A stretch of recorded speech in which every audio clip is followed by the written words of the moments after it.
Novel name: The Timelord's Ascension. Synopsis. In a universe where time holds the key to ultimate power, Rock's life was abruptly ended, only to begin anew in the body of Shun Long, a young cultivator on the brink of death. A mysterious triangular stone fuses with his soul, unlocking ancient secrets and a flood of forgotten knowledge. Now, in a mystical realm teeming with fierce cultivators capable of shattering mountains and splitting seas with a single strike, Shun Long embarks on an extraordinary journey. As he battles the brightest geniuses of the world, he hones his mastery over time, alchemy, and martial arts. With every clash, his power grows. His path is one of endless challenges, battles for supremacy, and the pursuit of ultimate strength. From humble beginnings to a destiny that transcends worlds, Shun Long's fate is bound to time itself. A life like death. The sun slowly rose in the Guangdong province of China.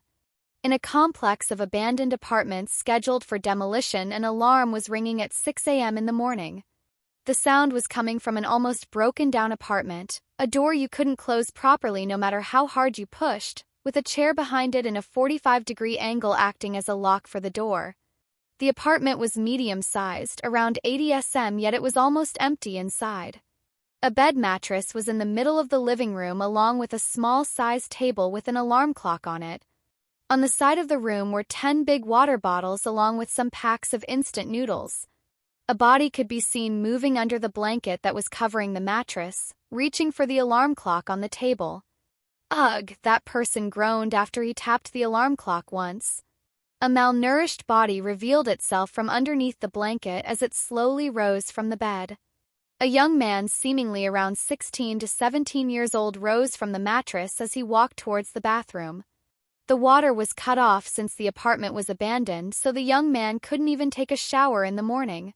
He grabbed a half-empty bottle of water from the table with the alarm clock on it, and used it along with his toothbrush to wash his teeth, and when he finished, he then gulped down the rest of the water from the bottle. Then he grabbed his work clothes from the table and put them on as he left the apartment. It was around a 20-minute walk from the apartment complex until he reached a huge construction site with a lot of warning signs of danger and work in progress. As soon as he walked towards an 8-story half-finished building, the young man heard a voice from behind him shouting, "I rock."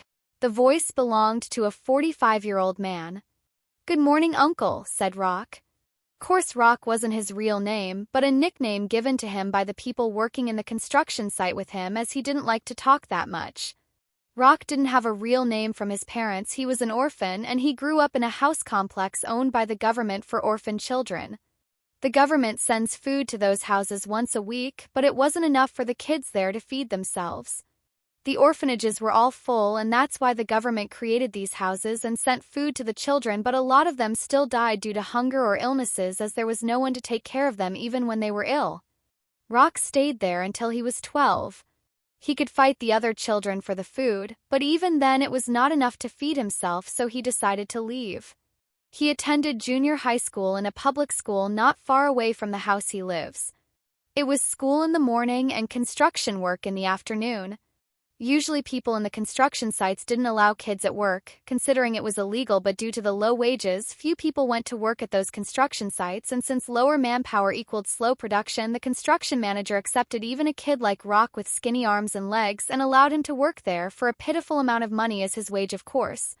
Rock wasn't dissatisfied, as he would finally have enough money every month to feed himself at least.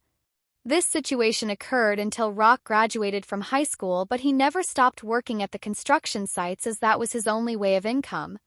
It would be a lie to say that he didn't feel aggrieved. Even working for his food in construction sites without proper security measures was considered normal to him nowadays, but he still hoped deep inside that his luck would change one day and his life would take a turn for the better. For the past half a year that Rock has been working on this construction site, this uncle has taken care of him plenty of times, either by sharing with him food or drinks or taking care of helping him during work when needed. Needless to say that Rock felt extremely thankful to this man, and he also helped him during work whenever possible as well. "Ha, kid. I knew you wouldn't bring breakfast with you again. My wife gave me extra again today, so let's share it together." As soon as he finished his sentence, he grabbed a plastic bag and took out 2 big water bottles along with 2 sandwiches and 4 rice balls. He split them at 2 portions and gave one to Rock. The man knew Rock wasn't one to accept charity so easily, so he said, "Hey kid, we have to eat up to start working. You still need to take care of me as this job is really dangerous, so eat up." Rock still didn't respond until the man spoke again and said, "You will treat me to drink again when you get your wage, okay kid? Let's eat." Then without even looking at Rock again, the man started eating the food. Rock didn't say anything, but he also started eating, keeping this gesture of this man deep inside his heart. This middle-aged man was the only one who had ever shown any form of care for him in the 20 years of his life, and Rock would never forget this kindness. After they finished their food, they started their daily work, but little did they know that this would be the last day of Rock's life. Hey everyone, Firescale Audiobooks here. If you'd like to request updates on any novel, consider becoming a Patreon or Ko-fi member. Based on your membership tier, I'll create additional parts for the novel you're interested in. Normally, I'll only upload 4 to 5 parts of each novel due to limited time. And don't forget to subscribe to the channel. It really helps. Rock and the middle-aged man were among the first ones to come to work every day.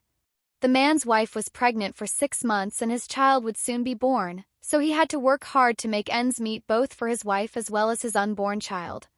Time flew and soon noon arrived. Rock was about to finish with the 5th floor and take a break for a few minutes to rehydrate himself, since working under the scorching sun for hours was never good, especially with a body as weak as his, when coincidentally the middle-aged uncle also stopped for a break. They started descending the half-completed stairs that connected the 5th floor to the 4th, and they had to cross atop a wooden plank to reach the 4th floor. While they were walking atop the plank, a huge rumbling sound and a tremor started to shake the entire building. Who could expect an earthquake at the worst possible moment, especially one of such magnitude that started shaking the entire structure of the building down to its foundations? Rock saw the middle-aged uncle walking unsteadily to the other side, terrified of the earthquake that was taking place, but before he could get to the other side of the plank, his right foot slipped as he lost his balance. No! Just as he was about to fall down and crash from the 4th floor directly to the ground, Rock rushed from behind and pushed him using all of his strength, causing the middle-aged man to almost fly to the other side, saving his life with that push. Just as the man landed on the other side, even more intense rumbling came from the gap above Rock's head. A huge mass of debris buried him to the ground and half of the building itself collapsed. The middle-aged man starting to roar and cry, and as soon as the rumbling stopped and the opposite side of the building collapsed while the one he was on miraculously stayed intact. He ran down as fast as he could and used his bare hands to remove the pieces of rock, glass, and concrete that buried Rock. But it was pointless. The debris was practically a tower at this point since half of the building had collapsed. It was already a miracle that the other half stayed standing and didn't fall along with it. The middle-aged man was still crying, his hands bloodied from the pieces of glass stuck in them, but he was still removing the debris hoping to save Rock. He felt so guilty that the kid exchanged his life so he can stay alive. He kept going until the other workers came over and stopped him.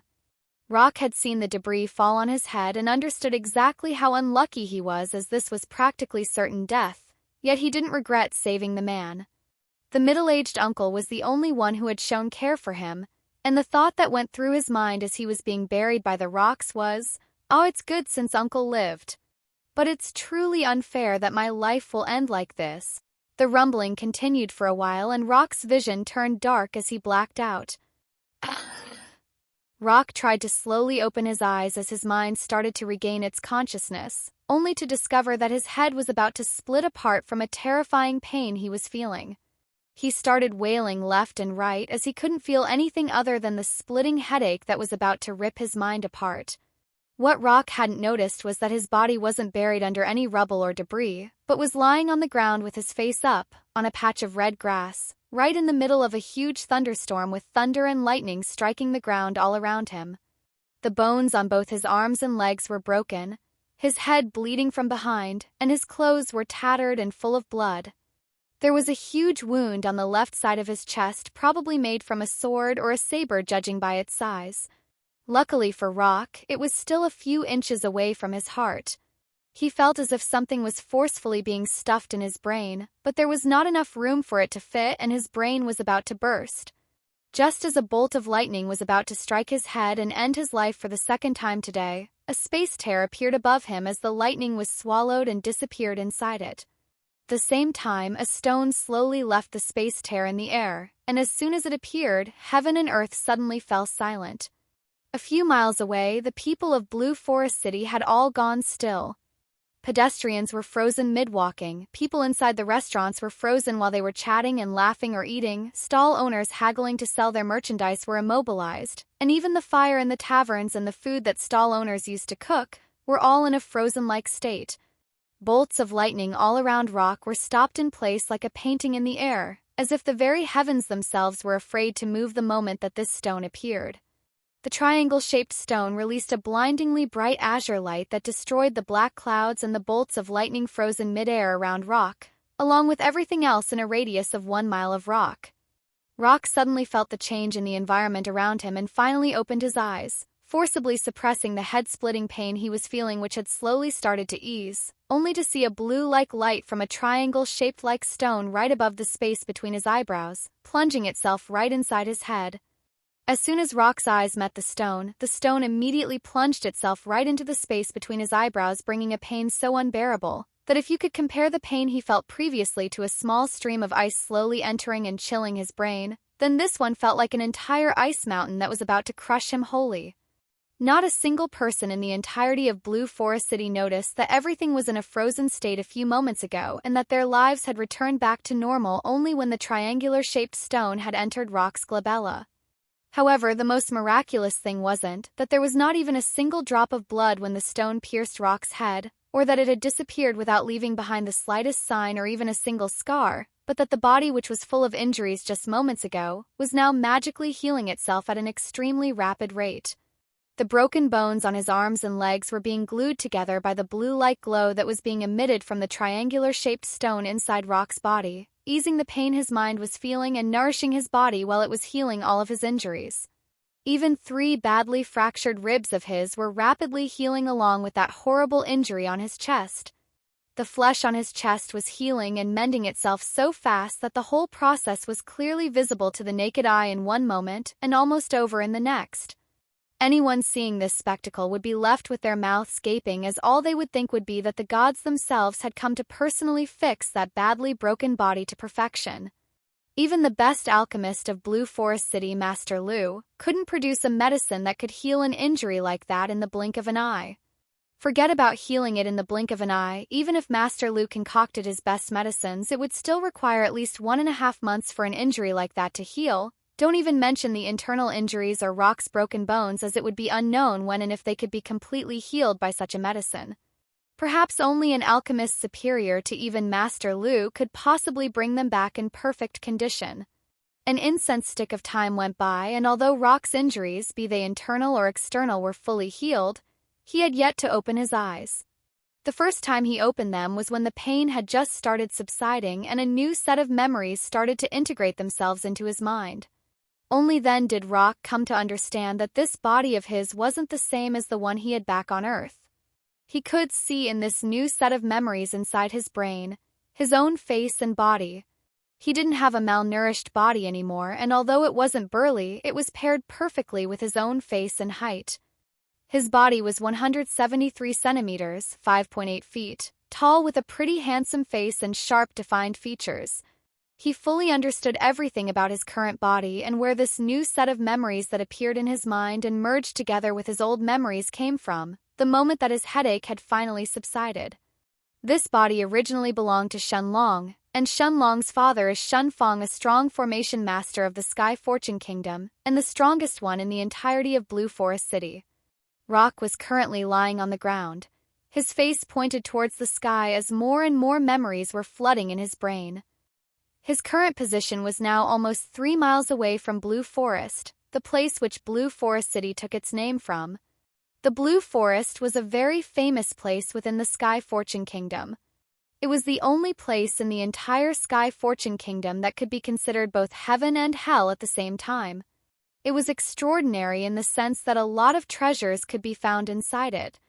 Medicinal ingredients, rare materials that formation masters needed, treasures to increase your cultivation, everything could be found inside if you were lucky enough. But not just anyone could waltz inside and take these things. People usually formed strong teams before even thinking of going inside the Blue Forest, and even then the death rate was above 50%. How could treasures be so easy to pick up? People would have swept the entire place clean long ago if it was that easy to take these things from the Blue Forest. Blue Forest wasn't only filled with treasures but also with powerful magic beasts that lived there, so if you wanted to become rich by adventuring in there and seeking your fortune, you first had to be strong enough. Powerful magic beasts that could kill even the strongest warriors of the Sky Fortune Kingdom were lying in wait deep inside the Blue Forest, having formed their own territories. But some treasures were enticing enough for those people to risk their lives so they can get their hands on them. Through all, the most commonly shared thought was, if I can find a priceless treasure and sell it off, wouldn't I be able to live comfortably and luxuriously for the rest of my life? Shun Long had 2 bodyguards with him that had been assigned by his father to protect him at all times, and he took them along with him this time as he traveled towards the Blue Forest. Normally Shun Long would never do something so foolish as to go to the Blue Forest himself, since that was simply asking for death, but this time it was different, as rumors had started to circulate in the Blue Forest city of a precious treasure that could potentially help him open up his blocked meridians and allow him to start cultivating. However, on their way to the Blue Forest, Shun Long's group was attacked by 5 people dressed in black robes and masks, and in the end both of Shun Long's bodyguards and their horses were killed, and even he himself was almost beaten to death when the lightning storm appeared in the sky and scared off his attackers, but in the end Shun Long still died to his injuries.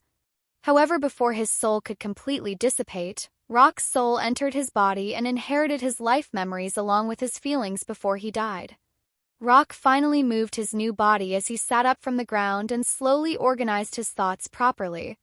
After that, he took a deep breath and then exhaled before saying in a low voice, unknown whether he was talking to himself or someone else, "Your soul died, but your memories and your feelings all live inside me. I am me, but I am also you.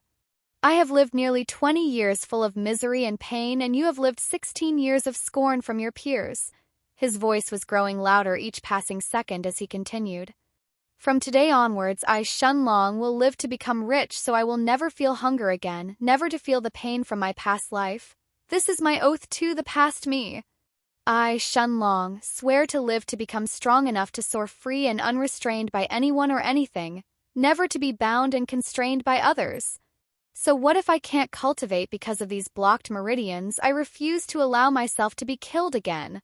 From today onwards, I swear that I will rather break than bend in my life. From this day on, I am Shun Long, and this is my oath with both the heavens and the earth as my witnesses."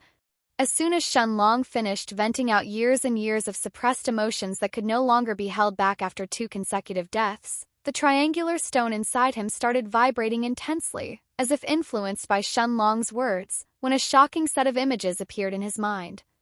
As soon as Shun Long finished his words, the triangular stone inside his mind started vibrating intensely as if influenced by Shun Long's words, and a shocking set of images appeared in his mind. There were no words, only a very ancient set of images that depicted a person without a distinctive face breathing in a strange pattern. At one time the person was taking a deep breath, and then he repeatedly exhaled in 5 or 6 smaller breaths. The scene changed, showing the same person again, inhaling 6 or 7 times in one breath and then letting it all out through 2 smaller breaths. It looked as if that person was trying to follow a set of breathing patterns. The images then slowly changed, and that person stood up and slowly lifted a huge ball-shaped white mountain that had just appeared out of thin air on the ground beside him using both of his hands, and then he slowly lifted it in the air above his head. Everything shook after that, as the scene grew blurrier until it completely faded away and a set of words magically imprinted themselves deep inside Shun Long's soul. Monarch's Hourglass. These words weren't written in any known language that Shun Long had ever come in contact with, neither in this one nor in his previous life, and although it all appeared to be a bunch of indistinct ancient symbols and were even slightly blurry, Shun Long was able to clearly understand that the meaning these symbols formed was Monarch's Hourglass, as if it was already something carved in his soul. Shun Long's consciousness returned to his body as he hurriedly looked to examine the back of his head. He clearly remembered being hit at the occipital bone, which is located in the lower back of his head, but not only was there no blood flowing from it now, but there wasn't even a single bump to prove that he had just been brutally beaten to the ground just a few hours ago. The blood that had dyed red that patch of grass he was earlier lying on had long since vanished from the moment when the triangular-shaped stone had emitted that blue light to obliterate the lightning that was in the air, along with everything else in a radius of a mile around Shun Long. Not just the grass, but everything in an area of 1 mile around him was a barren ground without the slightest vegetation anymore, a stark contrast to the area beyond that which was full of grass and flowers. It looked as if something had completely erased every trace of life in an area around him, and even the corpses of Shun Long's 2 dead bodyguards and their 3 horses weren't an exception to this. Thankfully for Shun Long, his clothes weren't affected by this, or they would have completely disappeared. But even if they weren't affected by that, they were still in tatters due to the assassination attack from earlier. The robe he was wearing was practically almost destroyed now, as the part covering his chest had already pretty much disappeared, leaving the entire left part from his chest exposed, all because of those vicious attacks he had suffered earlier that looked to take his life. His right sleeve was completely torn apart, while there were multiple sword cuts on the part that was covering his abdomen. Shun Long guessed that the reason his injuries were magically healed was most likely due to the triangular-shaped rock, and he was endlessly grateful to it, or his life would have been over before it even began. Although to outsiders he would seem to be in a terrible condition due to his clothes, his body didn't even have a single injury on it and was actually full of energy. Shun Long finally stood up and started running at full speed towards the northeast for half an hour before finally stopping as he was left panting. Blue Forest City was situated at the north of the Blue Forest, and Shun Long had noticed earlier that his assassins were fleeing towards the northwestern direction when that thunderstorm arrived. So although running towards the northeast would take a longer time for him to arrive at Blue Forest City compared to if he runs straight north, this was much safer since his goal right now was to stay alive. Shun Long wasn't an idiot, although he knew his assassins would probably not come to find him, as they would most likely assume that he had already died due to his injuries. And even if he somehow wasn't dead with those injuries that they had inflicted on him, he would still die in that thunderstorm. But Shun Long still wouldn't take the risk, as in the off chance that those people returned to confirm his death and ended up finding him alive and well, they would definitely finish the job this time. Took Shun Long 5 hours to reach Blue Forest City, and although the previous Shun Long had lived here for his entire life, this was still the first time for Shun Long, who had only seen the Blue Forest City inside his memories, to lay his eyes on the city for the first actual time. The city's outline was huge, and groups of people were coming and going to and from the city gates all the time. Even though it was already nighttime, the activity in Blue Forest City was just as bustling as it was during the day, with people everywhere on the streets and the taverns. As the city closest to the Blue Forest, its city walls were at 10 meters, 33 feet high, and 3 meters, 10 feet thick, and even if an Earth-rank magical beast came to attack them, it wouldn't be able to shake them in the slightest due to their special formations. Shun Long followed the people entering the city gates, where both pedestrians and carriages could be seen entering, and relying on the memories in his brain, he followed the road leading to his home. People in the city didn't even spare him a second glance, as it was far too common for people to come in the city with tattered clothes, and in some rare cases without any clothes at all after they had gone to adventure into the Blue Forest. Through all, these people wouldn't connect this boy who was wearing cut-down rags to the son of the strongest formation master in the city. After a few twists and turns, Shun Long was still on the main road when he arrived in front of an estate that had 4 meters, 13 feet. Tall walls around it, and 2 strong warriors were standing guard in front of the main entrance. Both of them were probably around 25 or 26 years old, and if Shun Long had started cultivating, he would understand the auras they were emitting, which was at the peak of chi condensation. When the guards saw the young man in ripped clothes approaching, one of the 2 took 1 step forward and raised his left hand as he was about to shout, "Halt!" with his right hand rested on his sword, ready to unsheath it if that person kept walking towards the estate. Shun Long paid no mind to the guard as he kept walking towards the entrance of the estate, and when the guard noticed the young man's face, recognizing that it belonged to the young master, he hastily knelt down on one knee, saluting. Just as Shun Long was about to walk through the estate gates, a rumbling sound could be heard from behind him, along with an enraged voice that was heard a few meters away from the estate, forcing Shun Long's steps to come to a halt. The roaring voice shook the entire Shun estate to its core, and even the servants and the guards inside all hastily knelt down in fear. Outside of the Shun estate, the pedestrians around went pale from fear as a carriage rushed quickly towards the estate's gates. Carriage stopped a few meters away from Shun Long, and the driver quickly reined in the horses and hastily fell on his knees, when the door of the carriage was suddenly kicked from the inside, and ended up flying through the air until it collided with the estate's walls and instantly broke into fragmented pieces of wood and scattered to the ground. From the inside of the carriage, a furious man in his early 40s jumped down, the ground slightly shaking from the impact when he landed. The man was tall, over 1.80 meters, 5.11 feet, and dressed in luxurious blue clothes. His facial features were sharp and he had thick eyebrows. His nose was straight and his body build was burly. His black eyes had almost turned scarlet at this point, and his hair was standing on edge from the rage and aura he was exuding. He furiously walked towards Shun Long, each step of his shaking the earth around him, and before Shun Long could react, he felt his shoulders being pressured so badly that his bones were hurting from it. The man stared deeply in Shun Long's eyes and then roared at the two guards who were standing guard in front of the estate earlier, but were now kneeling on the ground in fear, in a voice so loud that it could be heard through the entire Blue Forest city. "Summon Alchemist anew." Then the man didn't even wait for Shun Long to speak, as he dragged him to the main hall of the estate and forced him to lie down on a bed that the servants had just brought over to the hall. 3 checked Shun Long's body thoroughly for any injuries, but not finding anything in the end, the man finally exhaled in relief, as if he had been holding that one breath this entire time. Shun Long hadn't cried in his past life, no matter what hardships he may have suffered, no matter how terrible a pain his previously malnourished body may have felt, but for the first time in his life his eyes turned red as 2 drops of tears spilled from the corners of his eyes. Then, in a voice choked and full of emotion, he finally said one word: "Father." A word he never had the chance to utter in his past life, and also a word he had always strongly felt that he would never want to say in his life. Even though the original Shun Long had a deep relationship with his parents, Shun Long now wasn't just the previous Shun Long's soul. An abandoned orphan who had to work for everything his entire life, never having a single person to show him what true family love and concern was like, finally had all his mental barriers broken after seeing the concern and love along with rage in Shun Fang's eyes, and he could truly feel that deep affection and care that this man was harboring towards him. Just as Shun Fang was about to ask his son what had happened for him to return home in such a state, a beautiful woman in her late 30s entered the hall. As soon as Shun noticed her son's destroyed clothes, she instantly assumed the worst and rushed to hug him as her eyes instantly burst in tears. Shun Long felt a feeling from Shun and similar to the one he was feeling from Shun Fang. Mother, he thought inside his head, and truly felt what motherly love felt like, as he used both of his arms to hug both his father and his mother.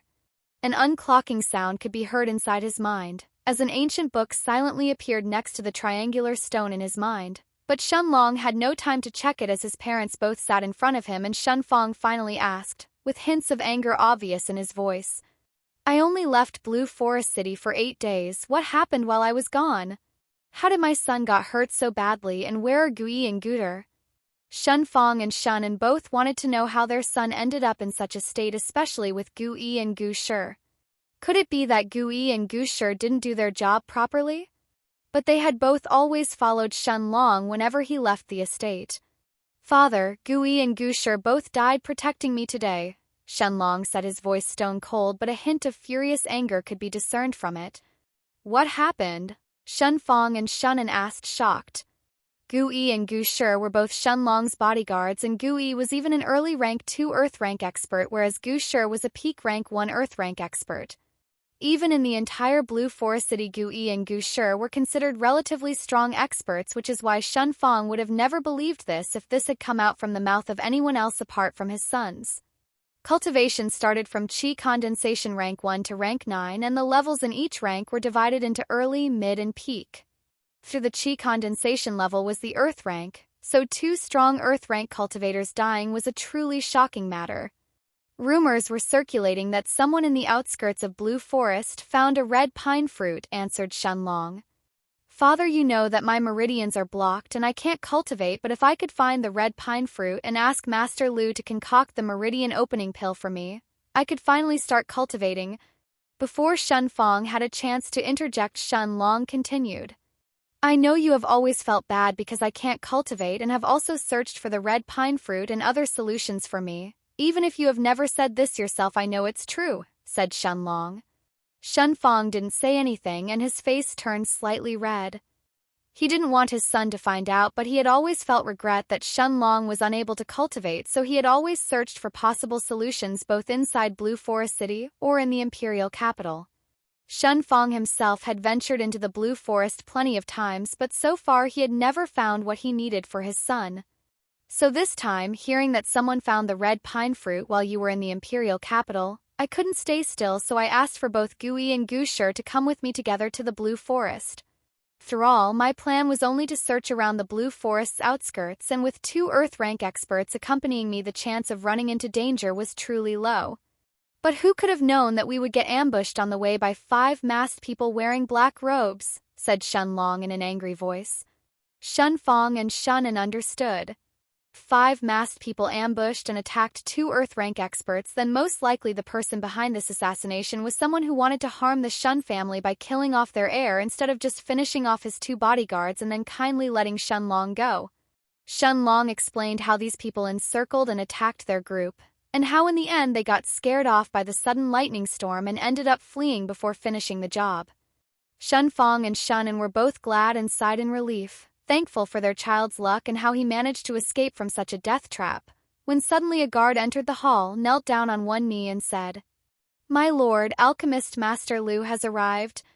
My lord, Alchemist Master Lu has arrived. Quickly invite him in," Shun Fong said in slight anxiousness.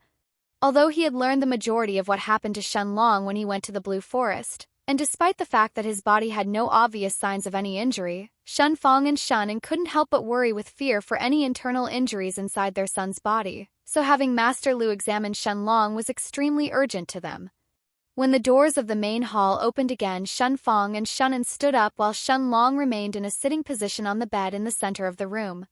This wasn't because he wanted to intentionally act rude, but that Shun Fong had instructed him that until Alchemist Lu had verified that his body is truly healthy and uninjured, he is not to move from his position.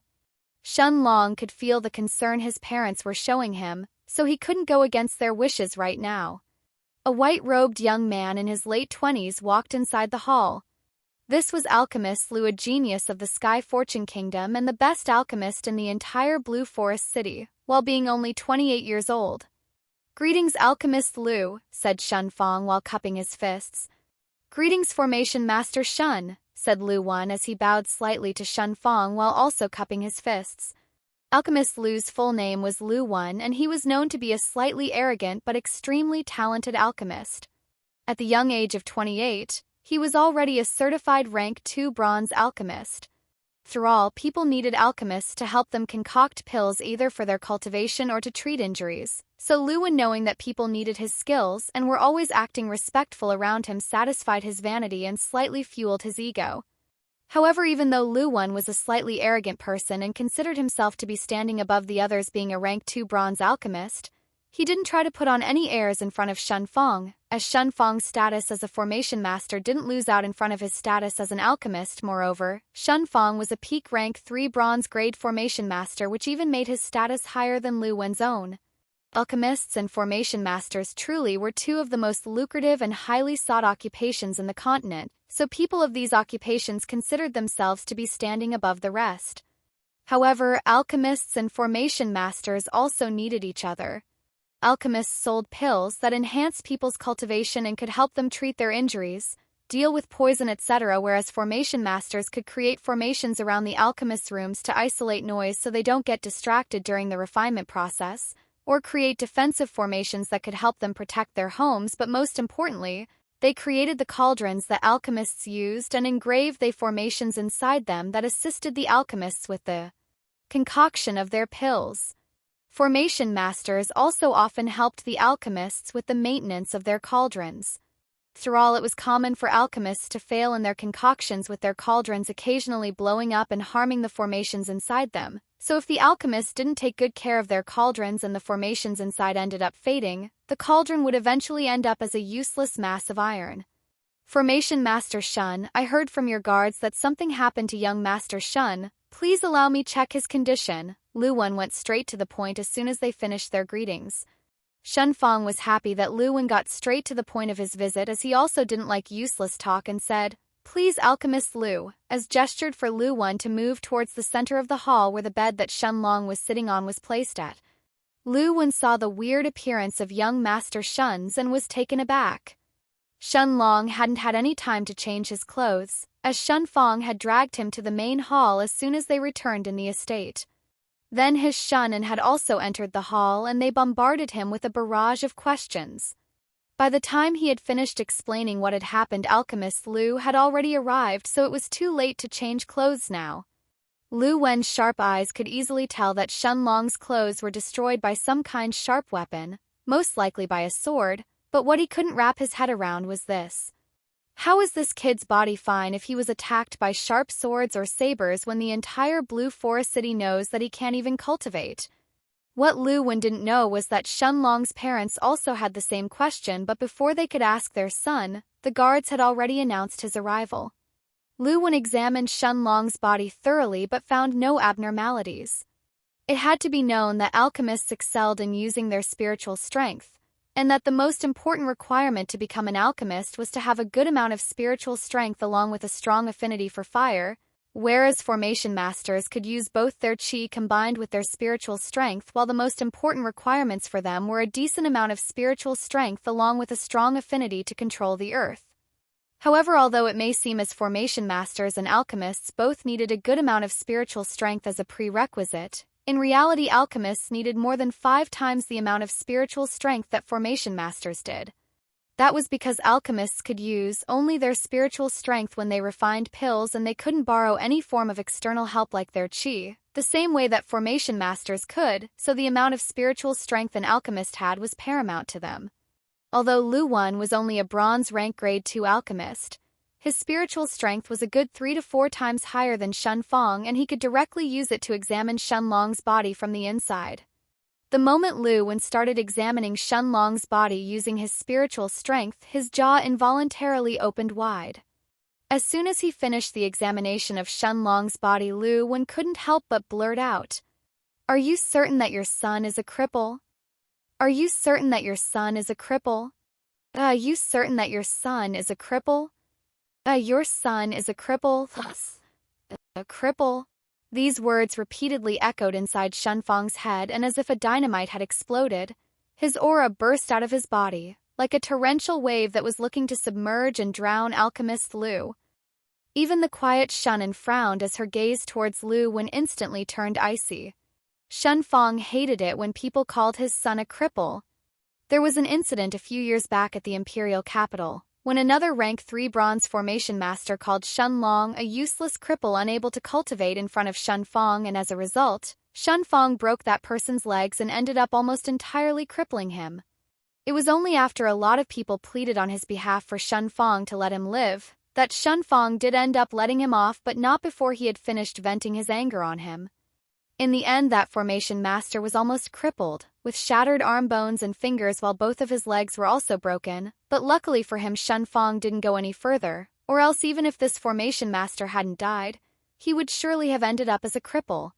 Alchemist Lu knew that what he had said was wrong and that Shun Fong would never allow anyone to insult his own son, let alone in front of him, which was why he burst out like that.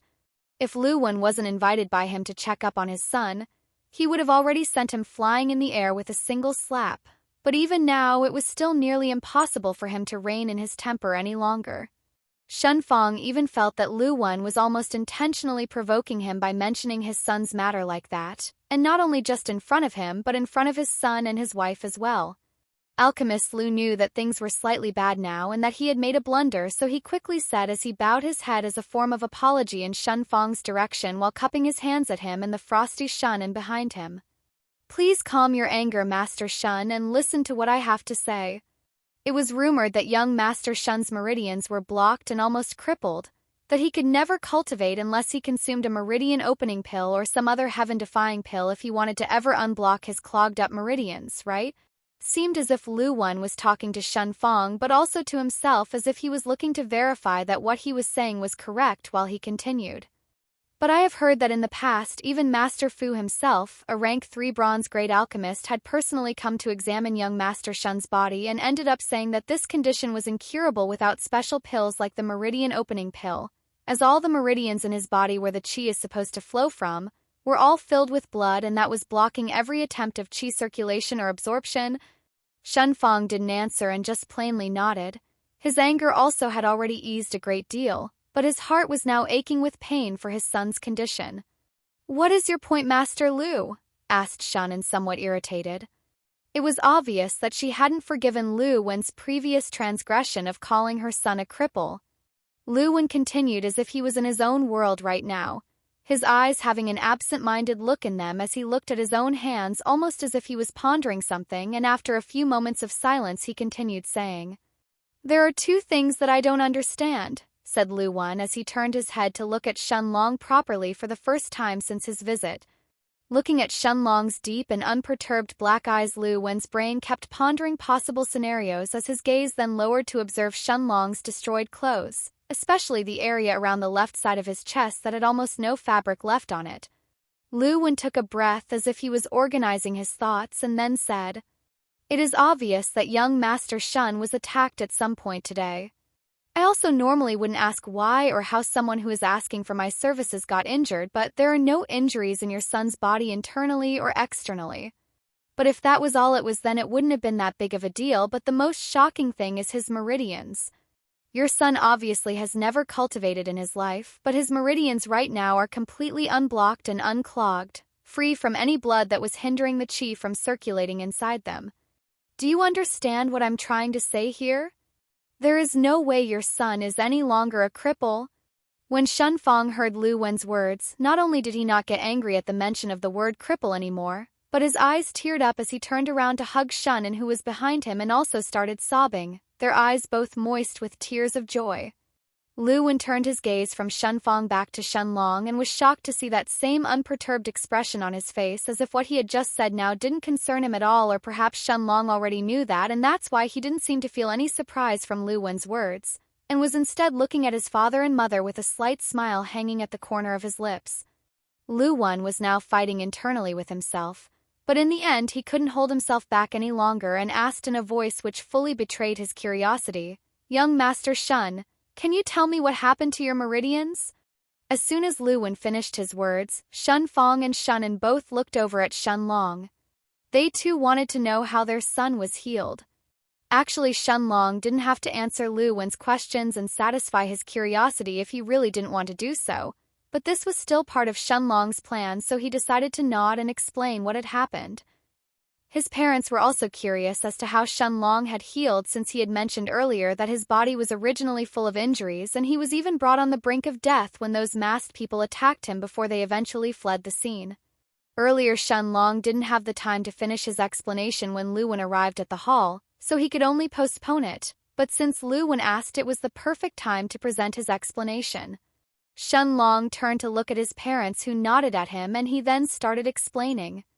"Originally I was attacked by some people and was left to die bleeding on the ground when a thunderstorm erupted a few hours ago about 3 miles away from the Blue Forest.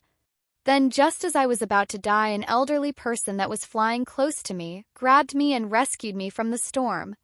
When he saw the injuries on my body, he gave me some mysterious pill, and when I swallowed it my injuries started healing instantly. Then after an incense stick of time had passed, my injuries had already healed and not even a scar was left behind. It was truly miraculous.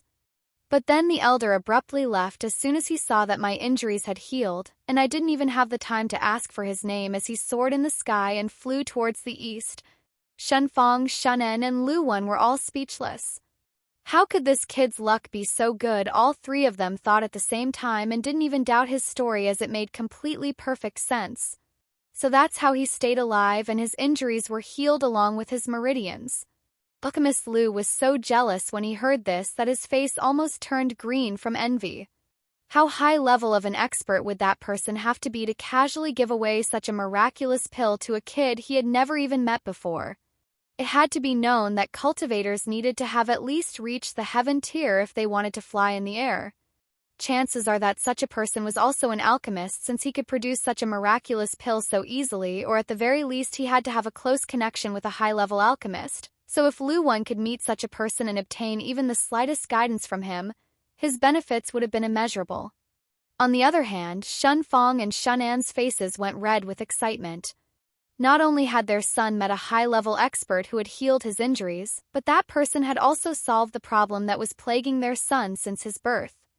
When Lu Wen got the answer to his questions, he sighed in a tone filled with envy and regret. As he turned his sight from Shun Long to Shun Fong and Shun An, cupped his fists and said, "Formation Master Shun, congratulations, young Master Shun will definitely soar in the future now that his meridians are healed.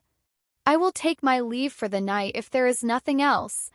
Shun Fong also cupped his fists at Lu Wen and said, "Alchemist Lu, thank you for your help today. Accept this gift of mine as a token of my family's gratitude since you came here so late in the night." Shun Fong then clapped his hands 2 times and 2 guards opened the doors of the main hall with another 2 following behind them, while carrying a big heavy-looking iron cauldron. Cauldron had runes and lines carved on its outer surface while its lid was made of pure silver. As soon as Lu Wen saw the cauldron, his eyes shone with desire, and he couldn't wait to return to his home and throw away his old cauldron and replace it with this one. Although Lu Wen was a genius alchemist famous in the entire Blue Forest City, his current cauldron was only of rank 2 bronze grade, whereas the cauldron that Shun Fong had just gifted him was already a full rank higher, a pinnacle rank 3 bronze grade cauldron. As an alchemist, he could obviously tell the grade of this cauldron even from a distance. It was said that only pinnacle rank 3 bronze grade alchemists had such cauldrons, and even some silver grade alchemists were using top grade 3 bronze rank cauldrons as well, since finding a silver grade cauldron was truly extremely difficult. Help Alchemist Lu arrive home safely, Shun Fong ordered the 4 guards that had just entered the main hall. "I also hope that Alchemist Lu will not speak to anyone about today's matters," Shun Fong said casually, but this was actually the most important part of their conversation. Lu Wen was extremely happy and knew that he owed Shun Fong a huge favor for this, as a grade 3 bronze rank cauldron wasn't something you could buy easily, let alone one that was at the pinnacle of its grade. Lu Wen answered, "Please be at ease, Formation Master Shun. I, Lu Wen, am not that kind of person," answered Lu Wen as he cupped his fists one more time and then followed the guards outside. He also understood what Shun Fong's words meant and knew that he couldn't divulge today's matters regardless. Just the fact that the expert who saved his son, Shun Long, could fly into the air meant that that person had to be at least a heaven-grade expert. It was also highly probable that that person was also a high-grade alchemist as well, and so Lu Wen couldn't and wouldn't casually discuss such a person's private matters for fear of bringing a disaster upon himself. When Lu Wen left, Shun Fong looked at his son with eyes full of happiness and gratitude as he said, "Little brat, your father knows that your body is all right and I am finally at ease, but you went through a lot of stuff today, so you should go and rest. Tomorrow we will go together and choose a cultivation technique that suits you, ha ha." Then, without waiting for Shun Long to reply, Shun Fong quickly and happily left the hall with Shun An by his side, both of them smiling happily. The servants were startled to see Shun Fong and Shun An smiling so brightly as they left the hall and headed to their courtyard. Shun Long also followed his memories, and as soon as he left the main hall, he started walking towards his own room as well. Shun An suddenly stopped while they were walking and asked Shun Fong in a slightly serious tone, "Although Master Lu came today, he didn't do anything aside from an examination. Isn't it too much to give him a pinnacle grade 3 bronze cauldron as a gift? After all, he wouldn't dare to discuss today's matters that easily, especially when they involve a person who is most likely a heaven-grade expert. Did you do it just to make sure that he wouldn't tell anyone about Longer's recovery?" Shun An asked as if she had just come to an epiphany.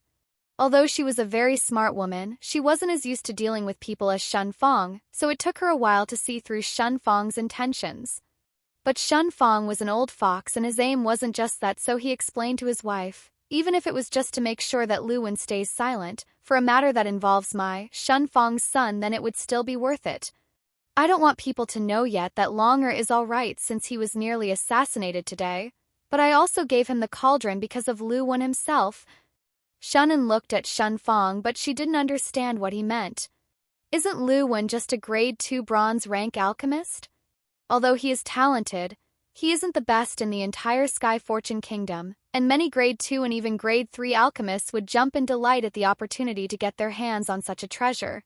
As if looking through Shun An's thoughts, Shun Fong said, "Lu Wen may just be a bronze grade 2 alchemist, but that's only for now. It will probably take less than a year for him to reach bronze grade 3.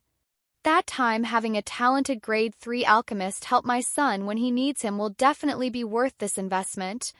Shunan looked at Shun Fang's bright eyes in shock and asked as if she had just understood his intentions. Do you mean that you intend for longer to? Yes. Shun Fang answered immediately in a voice full of confidence and a tinge of pride in it. Then he continued, and with a murderous look slowly filling his eyes, he said, If any stray dogs think that they can just come and try to kill my son without any repercussions, then they really are naive. They better pray I don't find who was behind that attack or else. Shun Fang finished his sentence and then harumphed, as if he was trying to release part of his pent-up anger that suddenly filled him when he mentioned Shun Long's assassination attack again, as he and Shunan walked to their room to rest. Shun Long then reached his courtyard and walked straight towards the biggest room at the center.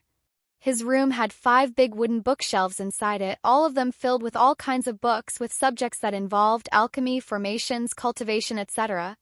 Shun Long directly locked the door as soon as he entered the room and walked toward the bed that was situated at the side of the room opposite to the bookshelves. He decided to sit down at the center of his bed with his legs crossed, and as he closed his eyes, his thoughts drifted towards the triangular-shaped stone in his mind. Shun Long finally sat down cross-legged and started meditating on his bed. As soon as he thought of the triangular-shaped stone, his mind instantly transformed into a stream that appeared inside his head, and he saw the stone floating with a golden book next to it. Shun Long was startled. He didn't know how that golden book had appeared next to the stone. He then remembered a sound that he had felt inside his brain earlier, and after that, the feeling of his soul getting rid of a pair of shackles that had always weighed him down had come. Shun Long's consciousness moved towards the golden book, but there was no reaction no matter what he did. After trying for a while, he turned his sights back towards the triangular-shaped stone. As soon as his thoughts drifted towards it, the stone sucked in his consciousness and Shun Long felt his body appearing in an empty space. How many more secrets do you hold? Shun Long said as he thought of the triangular-shaped stone magical abilities, the Monarch's Hourglass and the Golden Book. Then Shun Long tried to circulate the Monarch's Hourglass art, and an indistinct figure of an hourglass formed around his body. As soon as Shun Long followed the breathing technique of the Monarch's Hourglass art, his meridians started absorbing the qi that came in contact with his body. This was how people of the qi circulation level cultivated. They absorbed the qi in the air that came in direct contact with their body through their meridians. They then circulated their cultivation technique and turned that qi into their own energy. Shun Long also followed this principle, but he kept directing all the energy he was absorbing into his right hand, slowly forming a ball of qi that kept growing each second. Only when Shun Long felt that the ball had finally reached saturation and wouldn't absorb any more energy did he finally stop and lifted it in the air as he pushed it in the space above his head. Imagine that you are inside the bottom part of an hourglass and you create a big ball in your hand and then you shove that ball in the opening hole above your head that exists between the top and the bottom part of the hourglass where the sand usually flows from. Well, in this particular hourglass there was no sand, only that ball that was too big to fit in that tiny hole, but Shun Long kept pushing and pushing until the ball compressed itself and finally went through the hole to enter the top part of the hourglass, sitting there peacefully as if it was floating above Shun Long's head. As soon as the ball went through the hole, Shun Long felt that all the energy inside the ball was coursing through his body and that it belonged to him now. Shun Long didn't stop and repeated this process 2 more times until a bang came from inside his body. Shun Long was drenched in sweat but was infinitely happy as he had finally reached the early rank 1 Qi circulation stage. He didn't stop and kept repeating this process again and again until 5 hours had passed and he had finally reached the rank 2 peak of the Qi circulation. Just a little more and he could reach the early rank 3, but Shun Long had noticed that every time he repeated the process of pushing the balls inside, he would also face the pressure from the previous balls of Qi he had created, which made it harder to advance every time. Finally, Shun Long decided to stop for today. He imagined himself leaving the triangular stone space and he found himself back in his room. His tired body finally went to rest after an exhausting day.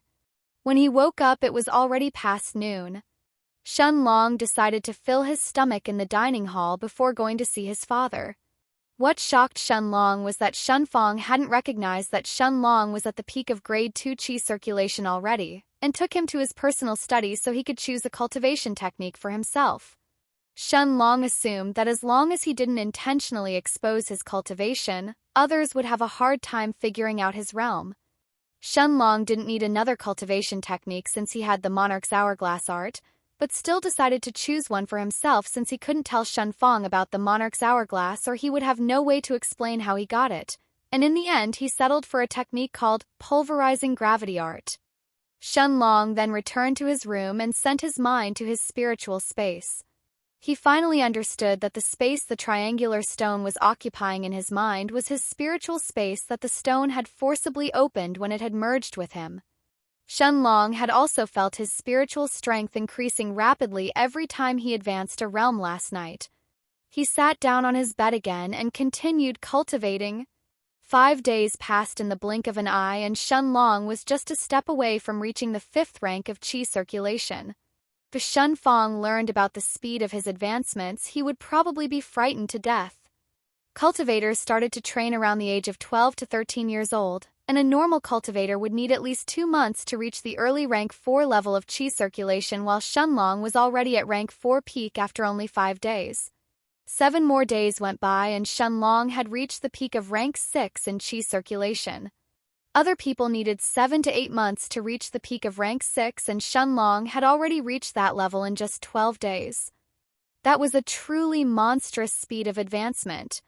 Finally, the pressure he felt from the previous balls of qi as he tried to push the 55th ball of qi through the opening was too much and in the end he failed to enter the early rank 7. Shun Long understood that he couldn't yet fully control all of his strength. He needed to pressure his body more as just cultivating inside his room wasn't enough. Almost half a month had passed by now since Shun Long's assassination attempt near the Blue Forest, and Shun Long hadn't left his room once since he had picked a cultivation technique with Shun Fong. Servants would daily leave the food in front of his door, and even a rumor had started circulating inside the estate that their young master was mentally traumatized and afraid to leave his room after he came back with tattered clothes about a fortnight ago. Shun Fong and Shun and didn't try to put an end to the rumors of the servants as that served as a perfect cover for Shun Long, who has been cultivating non-stop to make up for the lost time he had lost as a cripple in the past. Finally, after 13 days, Shun Long left his room and decided to go and find some guards to spar with so he would understand how to bring out 100% of his current power, which was precisely what he needed to do if he wanted to reach the early 7th rank of qi circulation. In reality, if Shun Long hadn't reached a bottleneck in his cultivation, he would have stayed in his room until he reached the earth rank or perhaps even higher, but now he understood that he first needed to adapt to his new strength after an explosive increase of his cultivation, before he tried to advance even further. Before Shun Long could find someone to spar, a maidservant of his mother came to inform him that the Lin family has come for a visit, and his father has already requested his presence in the main hall. Shun Long dismissed the maidservant and headed to the main hall as he tried to recall any memories regarding the Lin family.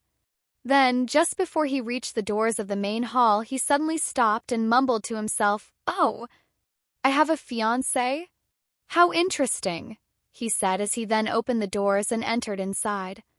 Shun Long's feet just touched the main hall, and as the big 3 meters, 9 feet doors opened, all eyes inside suddenly turned in his direction. As soon as Shun Long entered the hall apart from his parents sitting at the main seats, he also noticed 3 elders of the Lin family and a middle-aged man all dressed in black clothes with blue stripes on their chests and sleeves sitting inside, along with a young and relatively pretty girl who was with them, with her back straight as she was seated on her chair, but unfortunately because of the straight posture she had adopted, people would instantly notice her flat chest. Everything looked normal at first glance, but Shun Long's past life experience had allowed him to pick on even the most indiscernible of hints, and from their body language how they had seated themselves a fair distance away from Shun Fong and Shun, and while being the only guests here, Shun Long understood that this matter had more to it than what meets the eye. After all, the reason that Shun Long had survived alone for so long in his past life was mostly because of his ability to judge people's intentions based on their slightest movements or gestures. Shun Fong and Shun looked at Shun Long with a gentle gaze, but deep inside, Shun Fong's eyes held a trace of horror. Could it be that there is actually a problem and that's why Longer didn't leave his room for all these days? He asked himself, afraid of finding out the answer as that may send him directly, from the heaven he has been experiencing these days, to the deepest depths of hell. It was only natural that Shun Fong hypothesized that there was a problem with Shun Long's cultivation and that he hadn't yet entered even the first rank of qi circulation. Otherwise, how could his body possibly not emit any aura, if he had already reached it? Even if Shun Long had intended to conceal his aura, Shun Fong assumed that as a peak rank 9 Earth-level cultivator he would have seen through it, and since he didn't feel anything now that Shun Long had entered the main hall, he naturally felt that his son must have met a problem. Deep inside him, all these days he and Shun were patiently waiting, hoping for their son to enter at least the peak of rank 1 in qi circulation, if not the early rank 2, but what he saw now was different to what he expected, and that's why he had assumed that some problem must have occurred in Shun Long's cultivation session. Shun Long had noticed the trace of shock that flashed inside his father's eyes but acted as if he didn't even notice anything and smiled at him as he asked, "Father, did you call for me?" Nephew Shun has indeed grown even more handsome since the last time we met. Congratulations, ha ha ha. In the future you will definitely have droves of beauties waiting for you. The main hall instantly turned silent and even a pin drop could be now heard. Shun Fong's face frowned and the look in his eyes darkened as he looked at the middle-aged man from the Lin family who had just spoken, and with a voice that betrayed his anger he questioned him. "Lin Shang, what the fuck do you mean by that?" Shun Fong had instantly noticed the meaning in Lin Shang's words. Shun Long would find some beauties but not someone that belonged in the Lin family. Had these idiots come to ask him to annul the engagement? Of course, the pretty girl sitting beside Lin Shang was Shun Long's fiancée in name, and also Lin Shang's daughter Lin Wu. Lin Wu was already 15 years old, just 1 year younger than Shun Long, and as the daughter of the Lin patriarch she had already reached the rank 5 peak of qi circulation.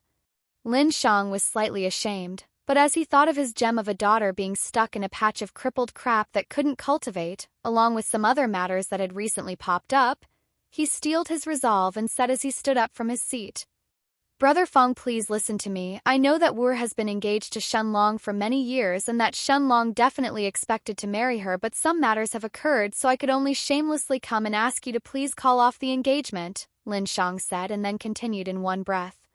"Actually, Wu has decided to take the entrance test of the Floating Cloud sect that will take place 1 month from now in the palace of the imperial capital. The Floating Cloud sect will send their elders to personally come and accept outer court disciples. Everyone knows that your son is crip, ***, unable to cultivate due to his meridians, so it would be for the benefit of both of our children to call off the engagement, don't you agree? After all, they will be people of 2 different worlds. Now that Wu will enter the Floating Cloud sect, and while your son won't be able to cultivate, my daughter will definitely end up leaving the Sky Fortune Kingdom this time. Fuck off to the side and don't call me Brother Fong," Shun Fong said furiously, his eyes having turned red from his fury, with veins bulging around his temples. His hair was flying behind him in the air as he unleashed his pressure and revealed his aura of a peak rank 9 Earth-level cultivator, suffocating everyone inside the hall as he laughed and said, "Haha, you shamelessly come and beg me to call off the engagement? Ha ha ha ha, you are right, you are truly shameless and your face is so thick that my hand would probably redden from slapping you. Did you think that my house is a place that your tiny Lin family can act as they please at? How many times did you come over the years, and by using your status as in-laws of my family did you shamelessly beg me to help create formations in your home so your family's territory doesn't get annexed by high Earth rank level experts? Who was the person who begged me on his knees 6 years ago to have his daughter betrothed to my son? And now you want to shamelessly beg me to cancel their engagement instead of divorcing you so your daughter's reputation doesn't get tarnished? Ha!" Shun Fong laughed furiously and mockingly as he looked at the head and the 3 elders of the Lin family, whose faces had all turned deep red and their fists were all tightly clenched underneath the table, unknown if it was shame or fury that they were feeling. Shun Long then took a step forward towards the Lin family and Shun Fong instantly retracted his pressure, allowing them to breathe, as Shun Long looked at the young girl and asked, "What do you think?" An elder from the Lin family with a long beard then raged as he stood up and shouted, "Audacious! This is not a place for children to—" But before he could even finish his sentence, Shun Fong's aura burst out again, and the elder that was only at the middle stages of the earth level was instantly swept off his feet from the pressure and started coughing blood non-stop as he dyed his clothes and beard red, and his body flew in the air, crashing right at the center of the wall opposite to him, and the sound of bones cracking was heard as he crashed and then collapsed to the ground, twitching. "This is not a place for you to speak, so shut your mouth," Shun Fong said arrogantly as he looked down from his seat, his gaze stabbing directly at the members of the Lin family. Shun Long then looked at his fiancée as he was expecting her to answer his previous question, and although this flat-chested girl didn't dare to look at Shun Fong, she was still bold enough to raise her eyes and meet Shun Long's. Shun Long understood everything from her gaze that was screaming arrogance and pride, as well as, "I am superior to you and hence I look down on you." Unknown where he had found the courage or the strength to speak from, Lin Shang opened his mouth that was already leaking blood from the corner of his lips, thanks to the unrelenting pressure that Shun Fong had put them under, until he said, "Shun Long, you should cons." Lin Shang couldn't even finish his sentence before he ended up spurting a mouthful of blood that coincidentally landed on his daughter's and dyed half her face a deep red color. Shun Long didn't even glance at him or his daughter, after he had noticed that contemptive gaze earlier in Lin Wu's eyes. He just turned around and shook his head as he walked towards the exit of the main hall and said in a heavily relieved tone as he patted his robes, "Thank God, for I almost ended up associating with a bunch of trashes this time. Father, destroy this engagement. Destroy it completely." Shun Long had told his father to destroy the engagement completely, which showed how dissatisfied he was with the Lin family. But what he didn't know was that Shun Fong was even more dissatisfied than him. He was burning with anger.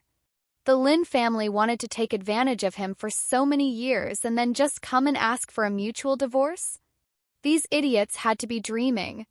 For a woman to get divorced by the man's side of the family was an extreme insult, as it deemed that woman unfit to marry. Even prostitutes had better reputations in this world than women who were engaged and then divorced before completing the marriage, unless that divorce was mutual from both sides. A divorce being mutual here doesn't refer to both families not wanting their children to marry each other, but it indicated that nothing had happened in between which would create any suspicions that the woman who had been betrothed to them had been unfaithful. Even prostitutes who sold their bodies did it for work, and the men who slept with them did it for enjoyment, but no man would ever want to marry a woman that was engaged with him and yet eyed another man secretly. That's why the Lin family went in such pains to beg Shun Fong to mutually end this engagement, or Lin Wu's reputation would greatly suffer. But they underestimated Shun Fong's fury this time. Not only did he kick them out of his estate, but in the next 2 days word had spread throughout the entire Blue Forest city and even beyond that the Shun family would not accept Lin Wu as their daughter-in-law and that Shun Long had divorced her. Shun Long had already heard that the Lin patriarch's daughter had already been labeled as an unfaithful woman in nearly every household of Blue Forest City in the last 2 days, but frankly he didn't care. That woman's family abused their status as their in-laws-to-be for many years, and then they wanted to end the engagement without even giving him a proper explanation? As if Shun Long was naive enough to accept a lame half-assed excuse like, "My daughter will go cultivate in the sect, so you have to break up with her now that she decided that, but thank you for being a fat sheep that we could take advantage of for so many years." Shun Long easily saw through their lies and understood that there was definitely something else at play here. He just didn't know what yet. But one thing was for certain, his feelings for the Lin family couldn't drop any lower right now. He even suspected that the attack he had suffered half a month ago had something to do with the Lin family. He didn't have any clues back then, but now it definitely made sense when he tried to connect the dots. If he died to an assassination, the Lin family could definitely bring up the matter of mutually ending the engagement to Shun Fong, as Shun Long would have already been dead, and Shun Fong would have had no valid reason to refuse them then. The more Shun Long thought about it, the more it made sense, and his eyes turned colder. Then he muttered, "You better not have had anything to do with this Lin family, or you better watch as I play you to death." Shun Long had spent the past 3 days constantly sparring with guards, while revealing more and more of his strength. In the end, he had only revealed a cultivation level of an early rank 5. He understood that Monarch's hourglass was truly a heavenly technique. As long as he didn't intentionally circulate the power inside the balls of qi that he had created and stored in his body, others couldn't tell his level of cultivation, but Shun Long also assumed that if the disparity between his level and his opponent's was too big, then no matter what, he would be seen through in the end. So to avoid such a situation, he decided to not keep his cultivation hidden any longer, the cultivation of an early rank 5 of course. After all, he wouldn't reveal his full strength for no reason. It was already miraculous that he had reached the early rank 5 in half a month. Shun Fong and Shun An already found this unbelievable. He wondered what would they think if he told them that he had already reached rank 6 peak, but in the end he decided not to. That speed of advancement was already too monstrous and he couldn't explain it, unless he divulged the existence of the monarch's hourglass and the triangular-shaped stone, but these were his biggest secrets and it would surely bring him endless questioning from his parents. Also, even if he tried to explain the truth to them, it was unsure whether they would believe him, so in the end he decided not to tell them about his real cultivation level yet. After all, they were already extremely satisfied with his progress so far and he saw no harm in having a few secrets for his own. After he had revealed his new strength of an early rank 5, Shun Long could hold his own against a guard who was at the middle of rank 7 in qi condensation. This was shocking to both Shun Long and the guards as well as Shun Fong who happened to see them sparring. That was more than 2 full minor levels above Shun Long's own. If he had used his full cultivation, Shun Long estimated that he could probably fight against a peak rank 8 or even early rank 9. For someone who has been cultivating for only 15 days to fight against a late-stage qi condensation cultivator was already unheard of. But for that same someone to fight against an early rank 9 qi condensation who was already almost at the peak of his grade, then even the word crazy wasn't enough anymore. Shun Long had his fill of sparring with the guards. He told his parents that he would stay in his room again for a few days and see if he can advance his strength any further, as he also mentioned that he was planning to participate in the floating cloud sex selection test that was taking place in the Imperial Palace in 1 month, the same test that Lin Shang had talked about. Shun Long's will was to become rich and strong so others couldn't control him, and he couldn't achieve this in a place as small as the Sky Fortune Kingdom. He had already heard from Shun Fong that Sky Fortune Kingdom had more than 100 other kingdoms around it, and that's just what Shun Fong knew. Who knew how big the actual number was? Could he spend his life in a place as tiny as the Blue Forest City? Originally, Shun Long's parents didn't have any hope for him to participate in the floating cloud sex selection test that happened every 3 years, even when they had learned that their son's meridians were cured. But now that they had seen Shun Long's frightening speed of advancement, they were hoping that their son would escape this tiny place called Sky Fortune Kingdom and go cultivate in the behemoth known as the Floating Cloud Sect. Shun Long had returned to his room sitting cross-legged at the center of his bed, as he sent his spiritual strength to his spiritual space, so he would enter the triangular stone space once again, when the Golden Book showed a reaction for the first time. While Shun Long was sitting peacefully in a cross-legged position atop his bed, an apocalyptic scene was taking place inside his spiritual space. The Golden Book had started vibrating inside his spiritual space, and with every passing moment it was doing so even more intensely. Every time the Golden Book vibrated, it was also slowly discharging some kind of heavenly aura which also nourished Shun Long's spiritual strength every time it came in contact with this aura. Shun Long then noticed a rune that resembled a lock, as it slowly emerged from the cover of the Golden Book and it suddenly expanded and binded the Golden Book, almost as if the rune was trying to seal it. The book then started struggling desperately as it was trying to rid itself from the rune, but the rune didn't let up at all, firmly wrapping itself around the Golden Book. Just as the book was about to get suppressed by the rune, a tiny fluctuation came from the triangular stone that had stayed silent all this time, and a heavenly pressure radiated from it that seemed as if it had come from the start of time. Then the stone sent a small stream of blue light straight towards the rune. The rune lock that was suppressing the Golden Book instantly released its hold as it tried to flee, but that tiny fluctuation from the triangular stone had already sealed time and space inside Shun Long's spiritual space, and the rune couldn't even move. It tried to instinctively vibrate and rid itself from the temporal restrictions that the little stone had placed around them, but before it could even do anything, the triangular-shaped stone instantly released a force that sucked the rune inside it, and then as the temporal restrictions retracted, as everything returned to normal. The previously suppressed golden book instantly erupted with a burst of golden light, as for the very first time its cover instantly opened to reveal a blindingly bright white page. As soon as the white page was revealed, the book released a startling kind of force that tried to absorb Shun Long's spiritual strength inside it. A person's spiritual strength was practically their consciousness. If their consciousness was lost or destroyed, they would be practically dead. They would turn into a vegetable, a body without a consciousness. Shun Long tried to resist the force from the golden book by retracting his consciousness back to his mind. Fuck, what is this? Am I really going to become a vegetable after just reincarnating? He was terrified to see that his consciousness had already arrived in front of the white page, when the golden book instantly absorbed him. His entire spiritual strength had now left his body, which had now turned into an empty shell. Shun Long, however, was startled to see that he was not dead, but he was also shocked because he didn't have a corporeal body anymore. Not just a corporeal body. He didn't have anything aside from his spiritual strength, his consciousness, and his thoughts. There was nothing in front of him, just endless white that covered everything as far as the eyes could see. All of a sudden the scene in front of him changed. A plant appeared right out of nowhere, one that he had never seen before, and yet just by looking at it this time, a sudden influx of information appeared in his brain that told him everything about the plant.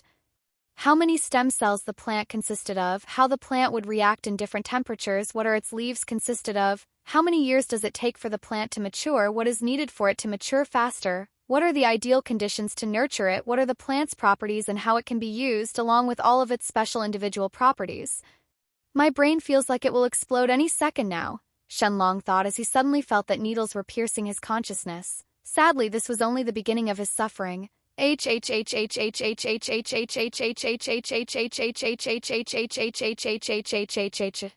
Shun Long suddenly roared as billions of scenes flashed through his eyes. Every scene including a plant that went from a seed to its full maturation stage until it changed again to another one.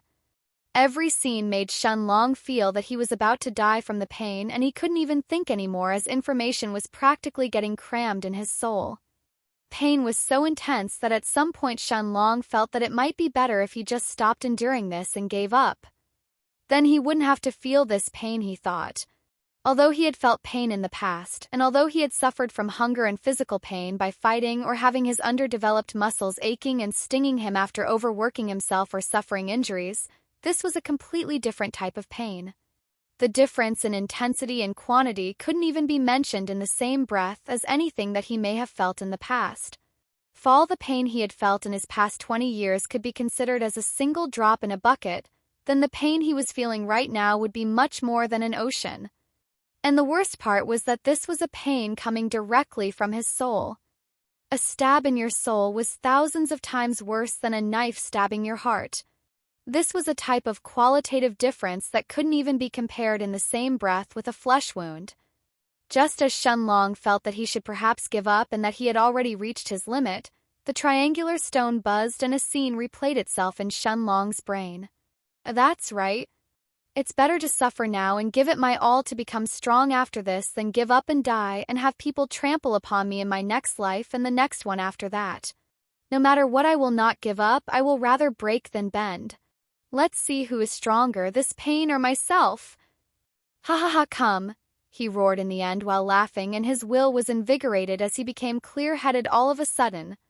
This was both thanks to the little stone, replaying in his mind the scene when he swore his oaths outside of the Blue Forest, as well as to Shun Long's will to endure this crazy, inhumane pain. But after a few hours, the pain was already so intense that Shun Long couldn't even speak, as his mind had finally reached a point where he just couldn't absorb more information and was already full. This wasn't a matter of whether he was willing to endure more pain, but whether his brain had any more mental capacity to absorb all this knowledge. All of a sudden, Shun Long started to feel that his mind was now absorbing a strange kind of energy that made his soul bigger and stronger as his spiritual strength was improving at an unbelievable pace. This was of course the same heavenly aura that the Golden Book was discharging earlier before it sucked him inside the white page. As Shun Long's consciousness absorbed more and more of this heavenly aura, his soul started to expand. His spiritual strength was also improving rapidly, becoming stronger and stronger by the second. This aura was immensely beneficial to a cultivator's soul and spiritual strength. 100 breaths of time had barely passed when Shun Long had already sucked in all the aura around his consciousness. Every second of it had felt like a heavenly massage on his soul, and he couldn't help but thirst for more, but that greedy feeling was instantly forgotten, and his mind met another wave of pain as soon as the blissful heavenly massage had stopped. Now that his soul had already expanded and could absorb more information, the Golden Book didn't hold back any longer. His mind's capacity had already reached a level that was more than 10 times larger than before, and his mind was once again bombarded by scenes of plants. After an unknown amount of time, the Golden Book stopped cramming Shun Long's mind with information, and he finally found a chance to catch his breath. Or so he thought. The Golden Book appeared in front of him, and a thing that horrified Shun Long happened. His mind was once again full of images along with a barrage of information just like before, but this time it didn't involve any plants, but magical beasts. Shun Long wasn't just sweating when the second transmission of information ended, but he even felt that if he was in his body right now, he wouldn't even be able to take a breath before he sorted out all this information. "Are you fucking trying to kill me?" Shun Long wanted to roar at the Golden Book furiously, but when he saw that he was about to receive a third transmission, he nearly blacked out. Thankfully, the third one was actually the last and also the shortest. The information it contained was about the human body, its illnesses, and more, but this didn't even take 0.1% of the information that he had first absorbed about the plants and medicines. Actually, even the magical beast information could barely reach 1% of the medicines. This is how immense the amount of information that Shun Long had first absorbed was. By the end of it, though, Shun Long was so tired mentally that as soon as the Golden Book stopped transmitting information to his mind, he instantly blacked out. When he woke up, he was so shocked that his eyes bulged out. His body was shriveled. His eye sockets were sunken in, and his hands and feet were so bony that you would be hard-pressed to find flesh no matter where you looked at. He was almost like a moving skeleton, and if he wasn't in the peak of rank 6 in chi circulation, he would have probably already died if his energy wasn't passively sustaining his body. He woke up, and with a lot of effort he managed to walk all the way to his door, his clothes hanging off from his body like they were 3 or 4 sizes bigger than what he normally wore. As soon as he opened the door, he saw a young maidservant sleeping outside his room on the cold, hard floor.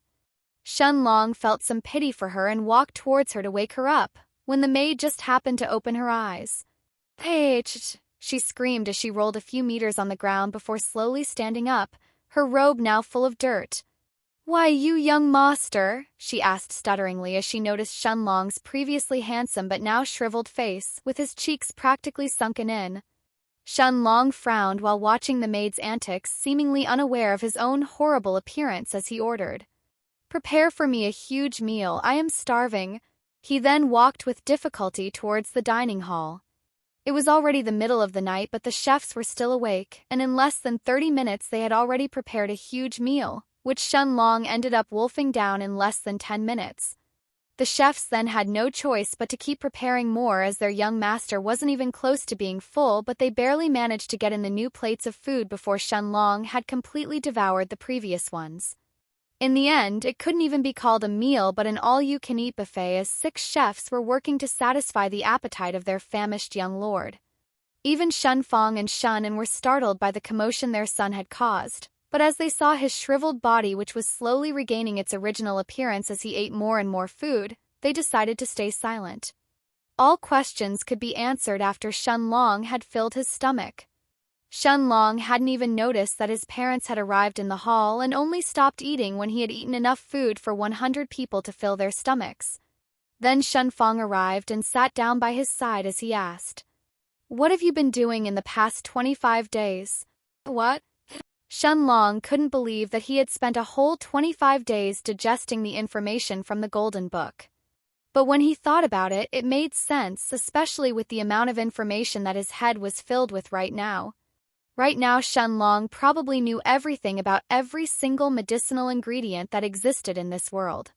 Although he practically hadn't tried yet, his theoretical skills in alchemy should have reached a godlike level by now, considering that alchemy was based on combining two things, controlling the medicinal ingredients and controlling the fire. Well, in reality it was much more complicated than that, but Shun Long couldn't wait to try and see if he was right about this guess he had regarding alchemy. He then answered, "I met with some problems, but it's fine now, don't worry. I even advanced a full minor level in my cultivation." Shun Long then revealed his cultivation as an early rank 6 in Qi condensation. He didn't know what the requirements to enter the floating cloud sect were, but he had assumed that he would need at least this much to pass the tests. Shun Fong couldn't believe that his son had already advanced so much in just 1 month, and he even thought that he too would be willing to suffer being famished for a month if that would mean a full minor realm leap in his cultivation. Shun Long was also glad that he could still make it in time for the floating cloud sect test in the imperial capital. If he had slept for too long and ended up missing the entrance test that takes place every 3 years, he would have definitely regretted it. Then Shun Long turned his head to look at his father, who was sitting beside him, and asked curiously, "Right, father, what's the floating cloud sect's test like?" Shun Fong looked at his son and smiled as he said, "Don't worry, according to the previous years you have 100% chance of passing." Shun Long looked at his father with an intrigued expression, but Shun Fong said, "Okay, don't worry, I'll tell you what I know tomorrow, no need to look at me like that. Actually, I had hoped that we would have already left for the imperial capital a few days ago, but since you didn't come out from your room for so long, I could only wait until you were done with your cultivation before setting off." Shun Long was once again taken aback and couldn't help but ask his father this time, "Don't we still have a few days until the test in the Imperial Palace? The Imperial Capital isn't even 1 day away from our Blue Forest City, so we don't really need to rush, do we?" Shun Fong looked at his son, who was sitting beside him and didn't know anything about the floating cloud sect, and said, "You are right, son, we don't really need to rush. Go and prepare whatever you need to take with you on this trip. You can also ask me for anything that you want. Your father will definitely help you, don't worry." Shun Long looked at his father and his eyes moistened. Since Shun Long had arrived in this world, he was certain that he would have to do everything by himself, just like he did in his previous life, without ever counting on anyone for anything. He was already used to this mindset of his and wouldn't easily change it, but his newfound parents constantly showered him with care and attention, showing him the true meaning of the word family. Shun Long's father was enraged for his sake when the Lin family had come to ask them to annul his engagement.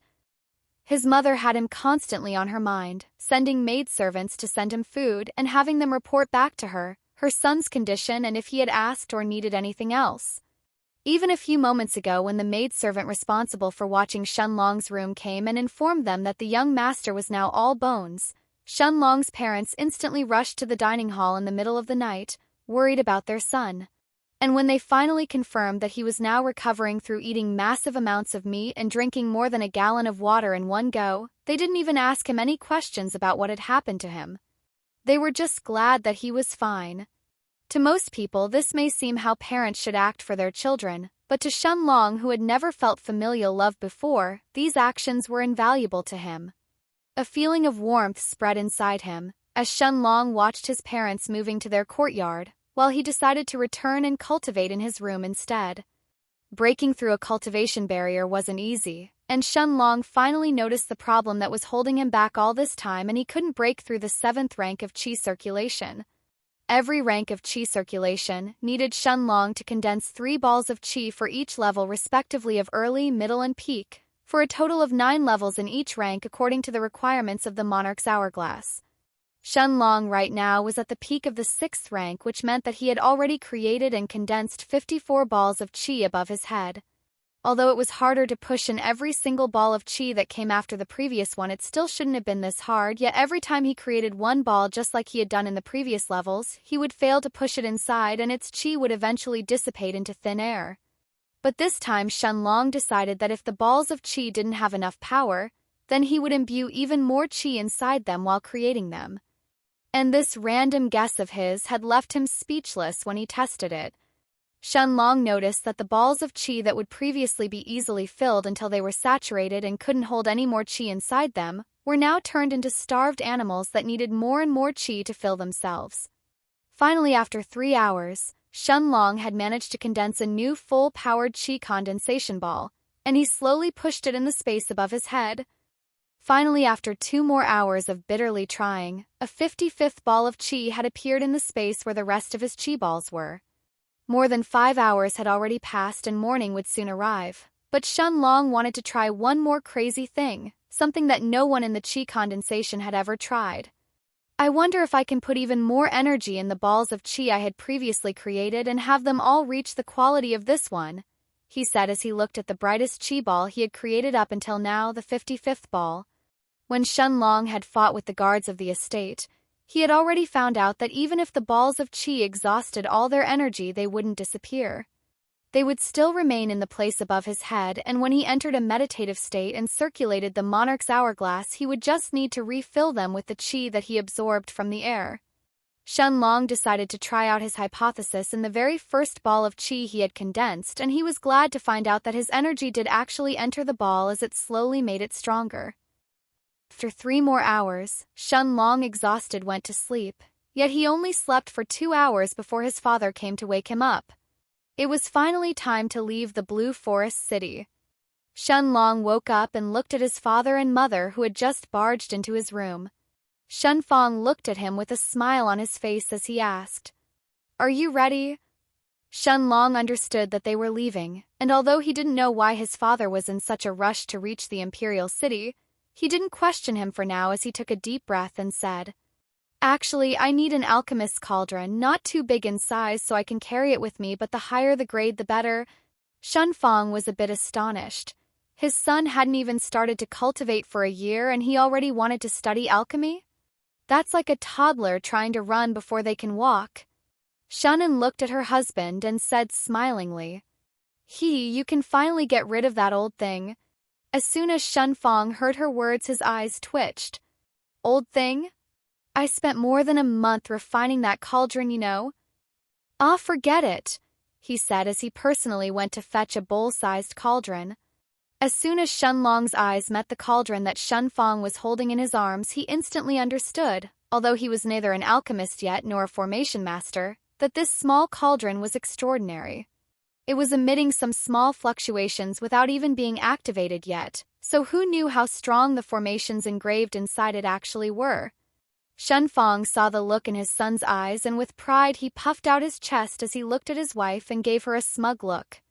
Shunan smiled at Shun Fong's amusing behavior and said, "Your father took nearly 2 months to refine this small cauldron and create its runic inscriptions. The formations engraved inside it are all at the peak of bronze grade 3, and they are even on par with some silver grade 1 cauldrons. However, because your father isn't a silver grade formation master yet, he couldn't perfectly control the power of some of these formations when he inscribed them, and that's why the aura of the cauldron isn't completely concealed." Although Shunan had worded it like that, Shun Long could understand how precious this cauldron truly is. His father most likely couldn't bear to sell it as it was a priceless treasure for any alchemist below the silver grade. Shun Fong was actually happy that his son wanted to practice alchemy. He was just afraid that he would have too much on his plate and that could potentially delay his cultivation. Nevertheless, he was happy to hand his most prized creation to his own son. He walked up to Shun Long and gave him the cauldron nonchalantly as he said, "Actually, you don't need to take anything else with you aside from this cauldron and some clothes. Come find me whenever you are ready to go." Then Shun Fong walked outside of Shun Long's room with a wide grin on his face. Shunan was happy for her husband as it was rare for him to be in such a good mood, but when she thought of her only son leaving them for what would potentially be a very long time, muffled sobbings were heard from her mouth in the end. Shun Long understood what Shunan was feeling. It was hard to watch your child leave, but he had to steel his heart and leave in order to go to higher places. He knew that he couldn't stay behind in Blue Forest City or else he would never be able to fulfill his oaths to himself. Shun Long sorted out his thoughts and then he put a gentle smile on his face as he walked towards his mother. "It's not like I'm leaving forever, you know. I'll return when I'm stronger in the future." Shunan hugged her son as she said, "You also have to bring me a bride the next time you return." Then she put a bright smile on her face and continued, "Hopefully someone that isn't flat-chested like that Lin girl." Also hurry up, your father is waiting for you in the carriage. Shun Long then smiled again at his mother's words and he grabbed some spare clothes, along with the bowl-sized cauldron, and put them all in a medium-sized wooden chest. He then walked to the carriage his father had been waiting right outside of the Shun estate's gates. He turned his head back once to take a last look at his home, the first home he had in this world. Shun Long's handsome face then resolutely turned, as he looked forward and said to the driver, "Let's go." The horses started neighing as 10 minutes later they had already left the Blue Forest City. Shun Long and Shun Fong were chatting when Shun Long asked, "Father, why did you insist on leaving for the Imperial City so hurriedly when we already have plenty of time ahead of us?"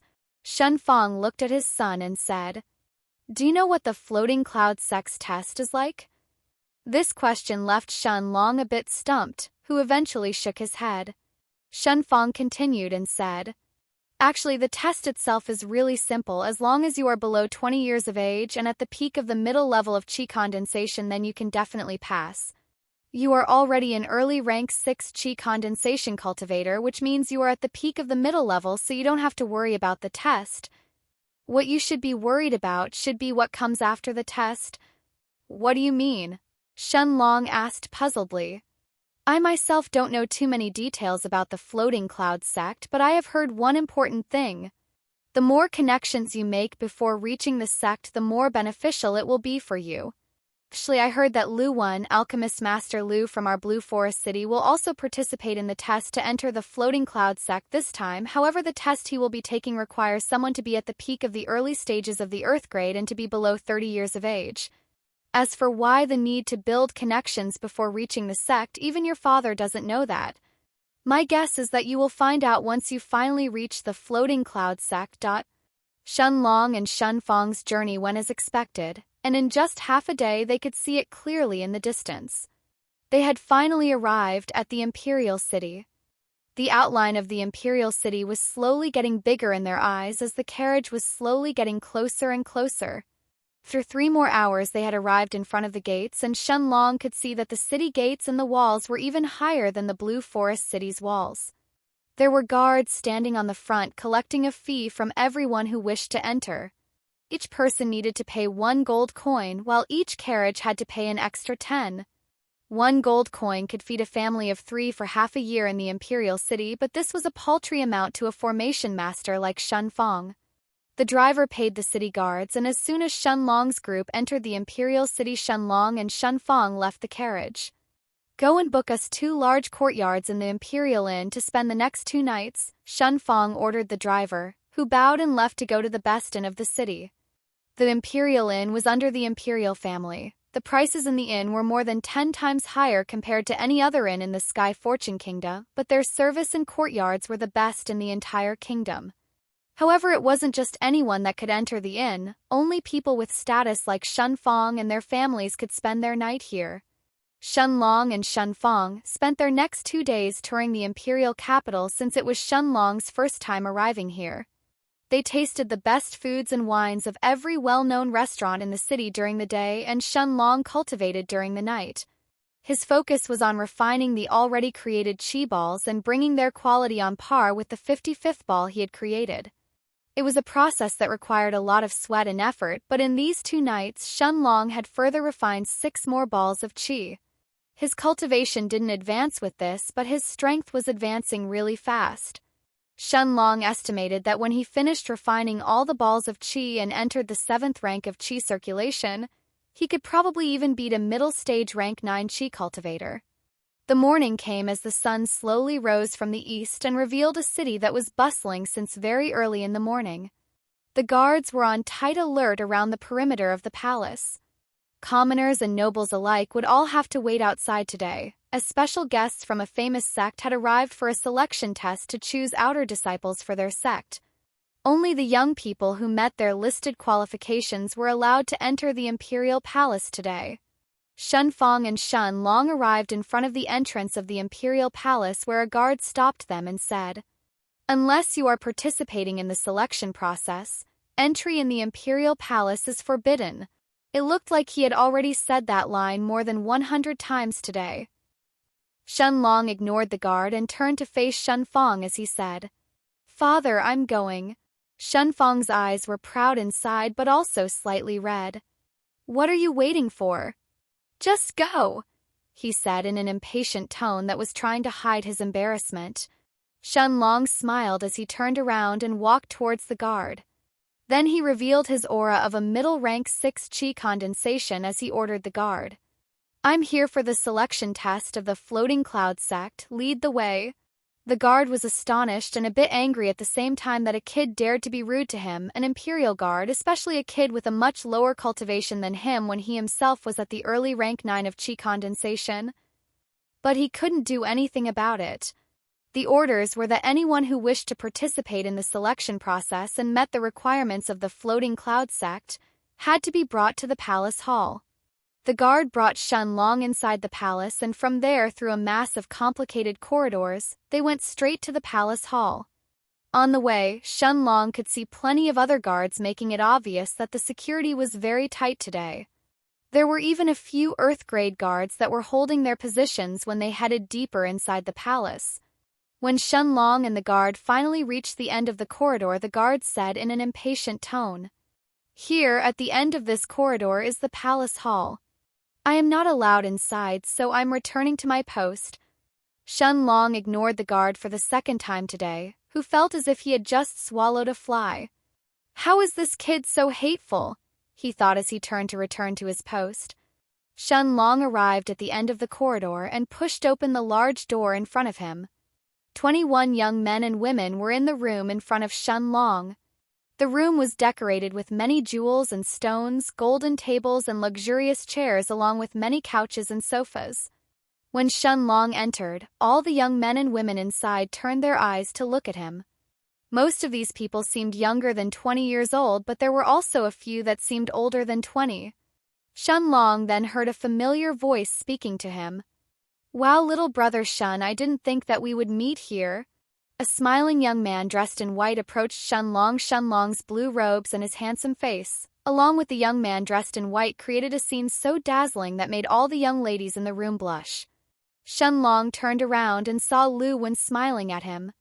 Lu Wen walked towards Shun Long's side and patted his shoulder as he said, "Ha ha, who would believe it, that in such a short amount of time you would advance so much? This is practically unbelievable." Then he whispered and asked, "Is it because of the pill the expert gave you?" Lu Wen knew that although he couldn't sense Shun Long's cultivation, he must definitely be at the 6th stage of the chi condensation, or he couldn't enter the palace. In reality, Lu Wen was an arrogant person deep inside, but he had benefited a lot from the cauldron that Shun Fong had gifted him back at the Shun estate, so his opinion of the Shun family was especially good.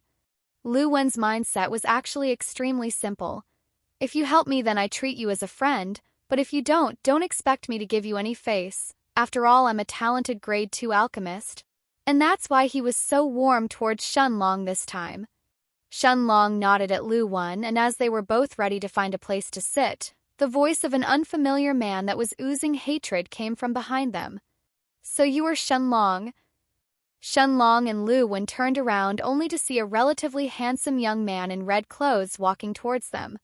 This man had a frosty look in his eyes as he stared at Shun Long threateningly, and if looks alone could kill, Shun Long would have probably died once or twice by now. A young woman in a flowery dress was walking by this young man's side. Although this woman was pretty, her practically flat chest was unique in this entire room. "Master Lu, greetings to you," the young man said as he cupped his hands at Lu Wen. "Today I have some personal matters to settle with this punk, and I hope that Master Lu won't intervene. My Marquis estate will definitely not forget this favor." Lu Wen directly ignored Xiao Shirtu, the second son of the Xiao Marquis, and turned to ask Shun Long, "Do you need my help, little brother?" Xiao Shirtu, furious that Lu Wen had disregarded him when he himself was so polite to him, begun to gnash his teeth in anger, but in the end he couldn't do anything about it. Although his father was a Marquis, he couldn't do anything against a talented alchemist like Lu Wen, especially now that he was about to leave the Sky Fortune Kingdom and enter the Floating Cloud sect. Shun Long waved his hand at Lu Wen, indicating that he doesn't need any help. Was this a joke? Why and when would he ever need other people to take care of his business for him? Of course, Shun Long had recognized the young woman by this young man's side as Lin Wu. There wasn't any other woman he had met so far that had such a small chest. While the young man by her side was the second son of the Shao Marquis of Sky Fortune Kingdom, Shao Shi. Although Shun Long hadn't met the man before, he had heard that this person was one of the two geniuses of the Shao Marquis estate. If you were asking for a beating, then you can't blame me, Shun Long thought, as he imitated Shao Shi's tone and Lin Wu's arrogant and straight posture as he first looked at her and said, "Hey small boobs, I almost thought that you were a man there for a second. You really did come to participate, but I heard that the floating cloud sect doesn't accept people below the 6th stage of chi condensation," Shun Long said puzzledly. He then paused for a while as if he was pondering something, and then with a shocked expression on his face, he shakingly pointed his hand at Lin Wu and asked in a tone full of disbelief, "Why, you don't tell me you are here to apply to become a female dog in the floating cloud sect? You bitch. That's too immoral. PFFT. Lu Wen couldn't help himself as he spat out a mouthful of wine that had just entered his mouth.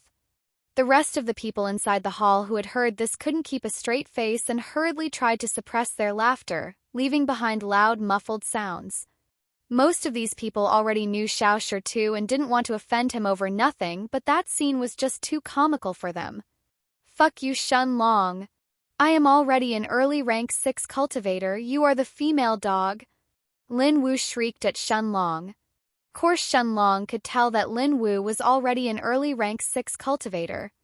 To have gone from the early rank 5 straight into the early rank 6 in just a month, her tiny Lin family wasn't enough to help her do something like that. She must have definitely consumed some high-level pills, and judging from how she was walking side by side with Shao Shi in the hall, it wasn't hard to imagine who the person that had helped her was. Just as Shao Shi pointed at Shun Long and was about to curse at him, Shun Long instantly turned his eyes to look at him as he said, "Now what should I do about you, you leftover eater?" Shun Long then shook his head as he looked at Shao Shi with a pitiful gaze and continued, "You are obviously the son of a marquis, but you are chasing behind and trying to eat my leftovers. Ah, how pitiful. Don't you know that this young master only throws away food that's spoiled? Why would I throw it away if it was anything good?" Shun Long clicked his tongue as he shook his head while looking at Shao Shi with a face as if he was looking at a beggar. Even the most common people of Sky Fortune Kingdom knew about Shun Long, shamefully divorcing Lin Wu before they completed their engagement, so saying that Shao Shi was chasing about his leftovers implied that he had already eaten something but it was bad inside and he ended up throwing it away, insulting both Shao Shi and Lin Wu in one sentence. People in the hall tried to suppress their laughter again, but this time it was even harder than before, as it came one slap in the face right after the other. "Shun Long, you fucker, shut your mouth. Everyone knows that nothing happened between you and Lin Wu." Shao Shi's and Lin Wu's eyes were red, unknown if it was from shame, anger, or both. Shao Shi couldn't hold himself back anymore as he roared, "Today you will apologize to Lin Wu on your knees in front of everyone here and admit that nothing has ever happened between you two, or I will break both your arms and legs and send you crawling back to your home. Now choose before I end up choosing for you, or you won't like the end result." Shao Shi then unleashed his aura of a rank 6 peak chi cultivator. "Oh." Shun Long's eyes instantly turned cold. He would never take threats from other people lying down like that. His oath was to become strong enough so others wouldn't be able to ever trample on him, so why would he back down when others provoke him so blatantly? Shun Long moved towards the empty space at the center of the hall. His chilly eyes looked straight at Shao Shi, as Shun Long said in an apathetic voice that made people's hair stand on edge, "Come and show me how you will break my arms and legs today." He then released the aura of a middle-stage rank 6 chi cultivator and people in the room started to feel suffocated from its density. Shun Long unleashed his aura of a middle rank 6 chi cultivator and most people in the hall instantly started to feel suffocated. The person who had it the worst was Shao Shi as he felt the brunt of Shun Long's aura directly. Shun Long's aura was just too pure compared to Shao Shi's, and that created a natural form of suppression.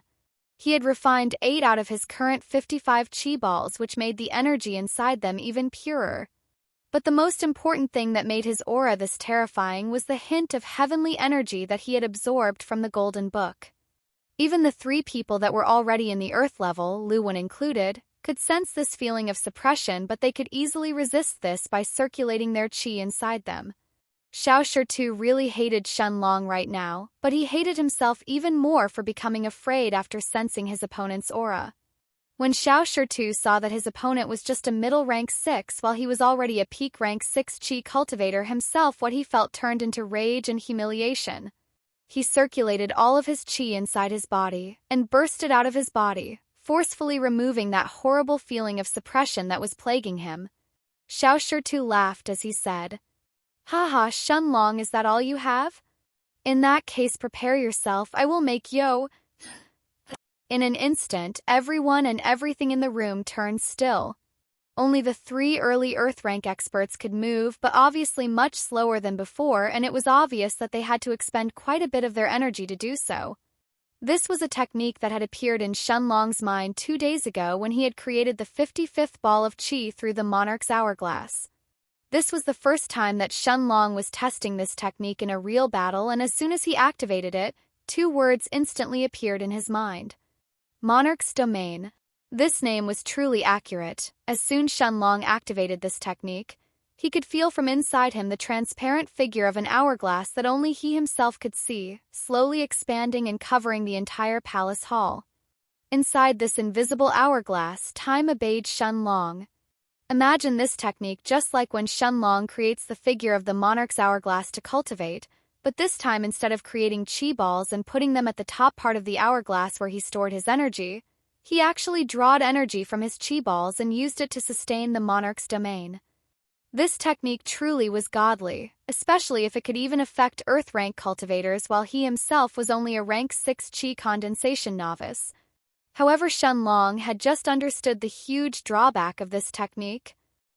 His chi was being sapped at an alarming rate to keep up with the consumption of the monarch's domain.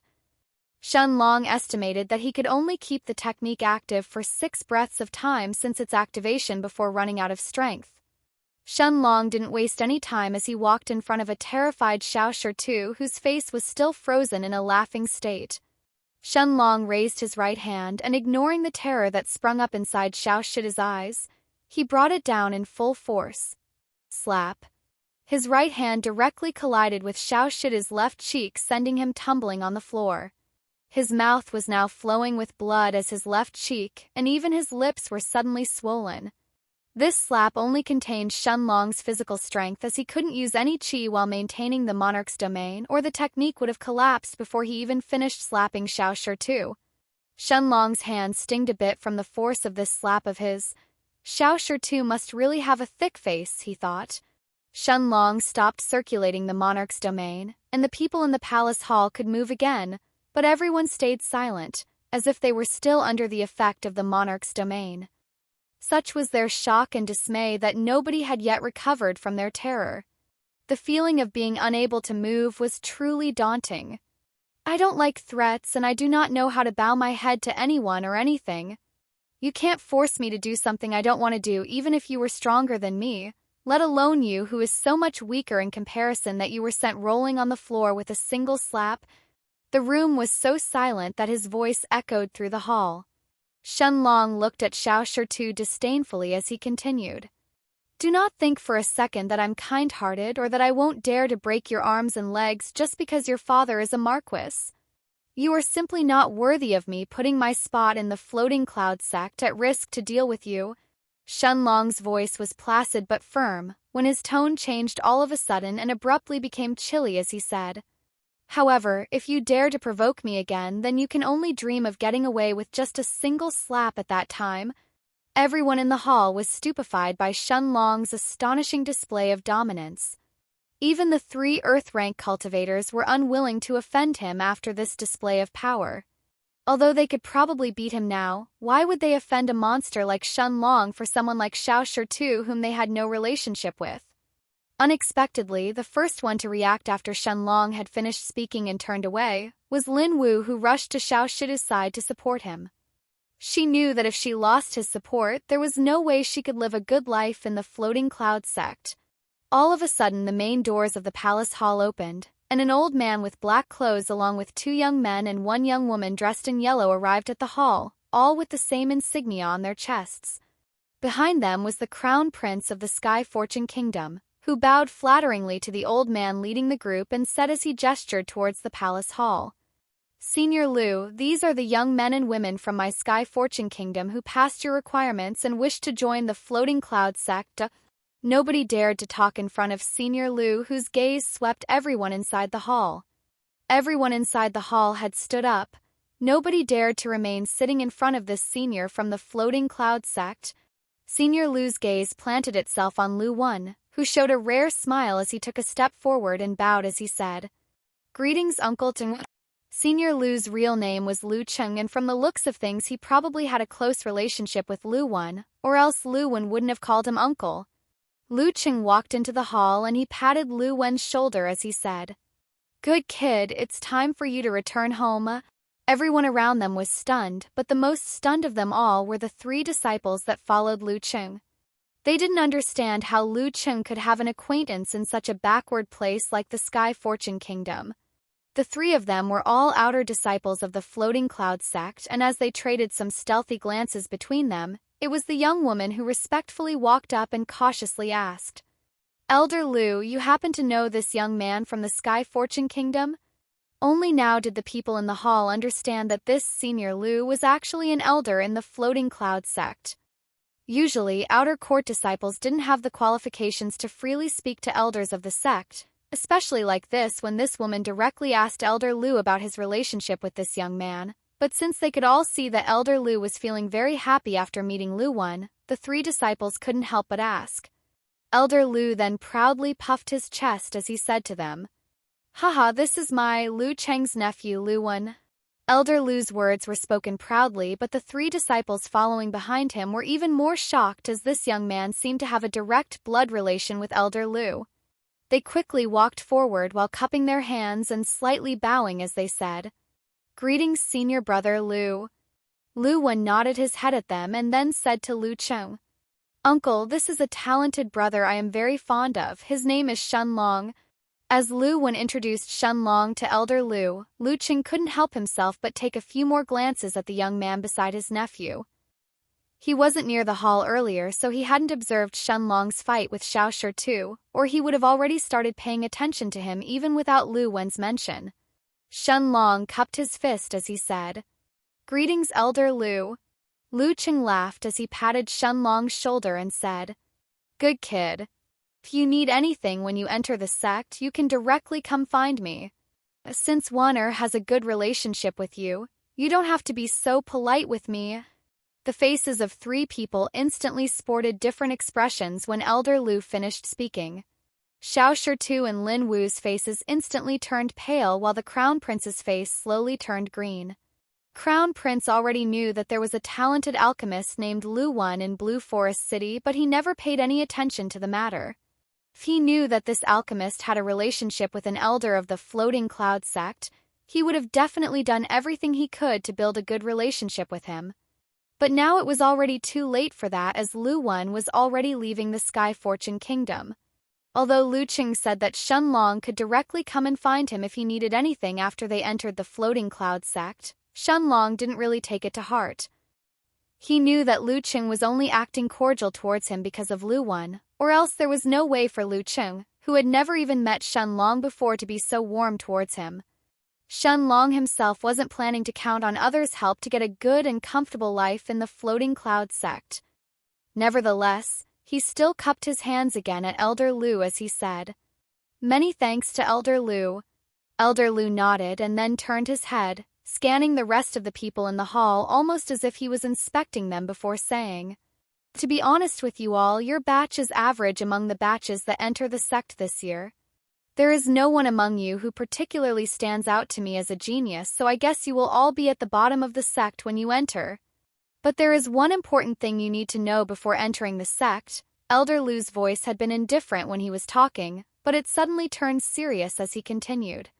"Those of you who decide to enter the sect, be warned. No one is allowed to leave the sect by themselves until you have reached the late stages of the Earth grade, with the only exception being that you have formally accepted a sect mission. This is an ironclad rule of the sect, and with the exception of undergoing missions, disciples aren't allowed to leave the sect. Now those of you who still wish to enter the sect, take a step forward. Remember, the floating cloud sect won't force you to join, but if you do join it, you have to follow the sect rules. The first to take a step forward was Lu Wan, who already knew the rules beforehand.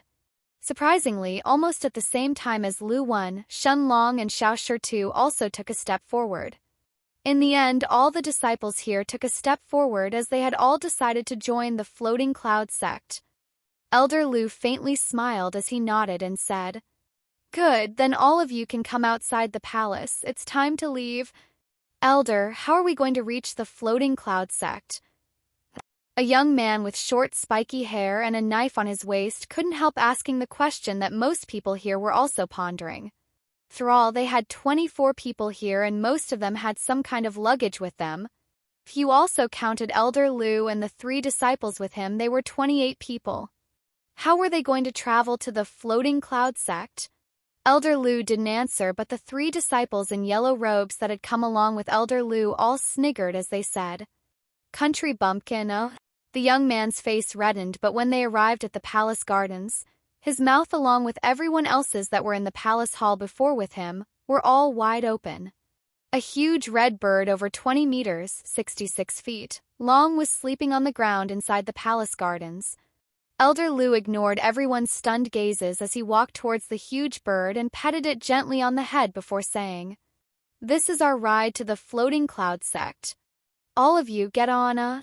"All of you get on," Elder Lu said, and although these kids were a bit afraid of sitting on such a big beast, eventually everyone climbed on top of it. When everyone was finally on it, Elder Lu patted the bird's head as he said, "Let's go."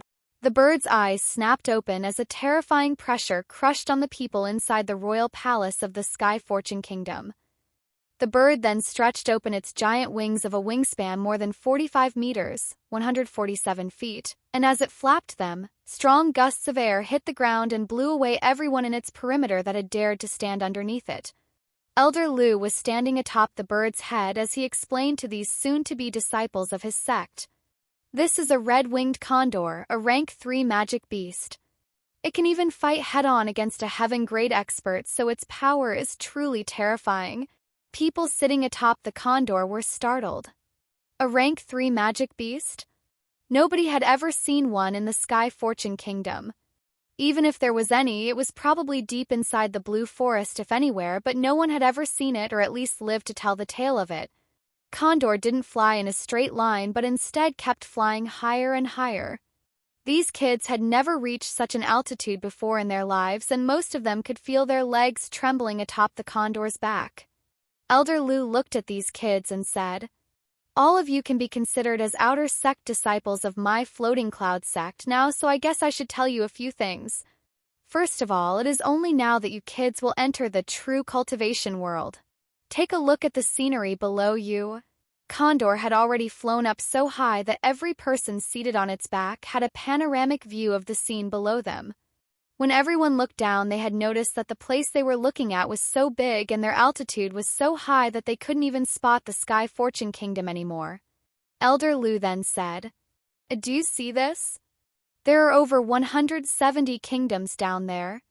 But what you people don't know is that these are only mortal kingdoms." This number astonished everyone from the Sky Fortune Kingdom. Their own kingdom was already so big, and they were now being told that there were more than 170 other kingdoms on par with their own Sky Fortune Kingdom? Their minds couldn't accept this shocking revelation that easily.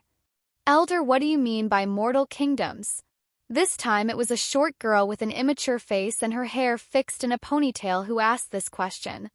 Elder Lu then said, "It means that these kingdoms of yours are mainly comprised of mortals who haven't even embarked on the path of cultivation. This entire continent that you think your kingdom is on is in reality just a tiny mortal island in the face of my floating cloud sect." These people were shocked before when they learned that there were 170 more kingdoms on this continent, then this time they were truly speechless. Even Shun Long was shocked, as his mind couldn't process yet the enormity of the floating cloud sect. Elder Lu then continued, sounding completely apathetic about it. That's why I said that you will only now have the chance to actually enter the true cultivation world. My floating cloud sect is in charge of this island, and every 3 years we come down and search for the talented people of every kingdom, allowing them to become outer sect disciples. Elder, may I ask, what do you mean when you say that you come down every 3 years? The spiky-haired kid asked again. Elder Lu then answered the question with a question of his own. Have you ever wondered why there are so few heaven-grade experts on this island? Even your Sky Fortune Kingdom didn't have a single heaven-grade expert. Not just the spiky-haired kid, nobody there knew the answer to this question. Elder Lu seemed to obviously have expected that as he continued. Heaven-grade experts can fly, and they can also absorb the chi in the air around them when they cultivate. Earth-grade experts can absorb the chi from the earth in a certain radius around them when they cultivate, whereas cultivators in the chi condensation grade can only absorb the chi in the air that comes in direct contact with their bodies. They can't actively seek chi in the air or in the ground as the heaven or earth-grade experts do. When cultivators in your island reach the heaven grade, they will notice a barrier high up in the air. This barrier is the dividing line between the mortal world and the cultivation world. Aside from your island, there are many other islands in this sea, many of them belonging to other powerful sects similar to my floating cloud sect. When cultivators from any island reach the heaven grade and fly high enough up in the sky, they can use their energy and pass through the barrier to enter the true cultivation world where my floating cloud sect and the other sects are. Shun Long was truly stunned this time. He didn't expect that he would learn such secrets so soon after leaving the Sky Fortune Kingdom. He now understood why the crown prince of a kingdom would act so subserviently towards the members of the floating cloud sect.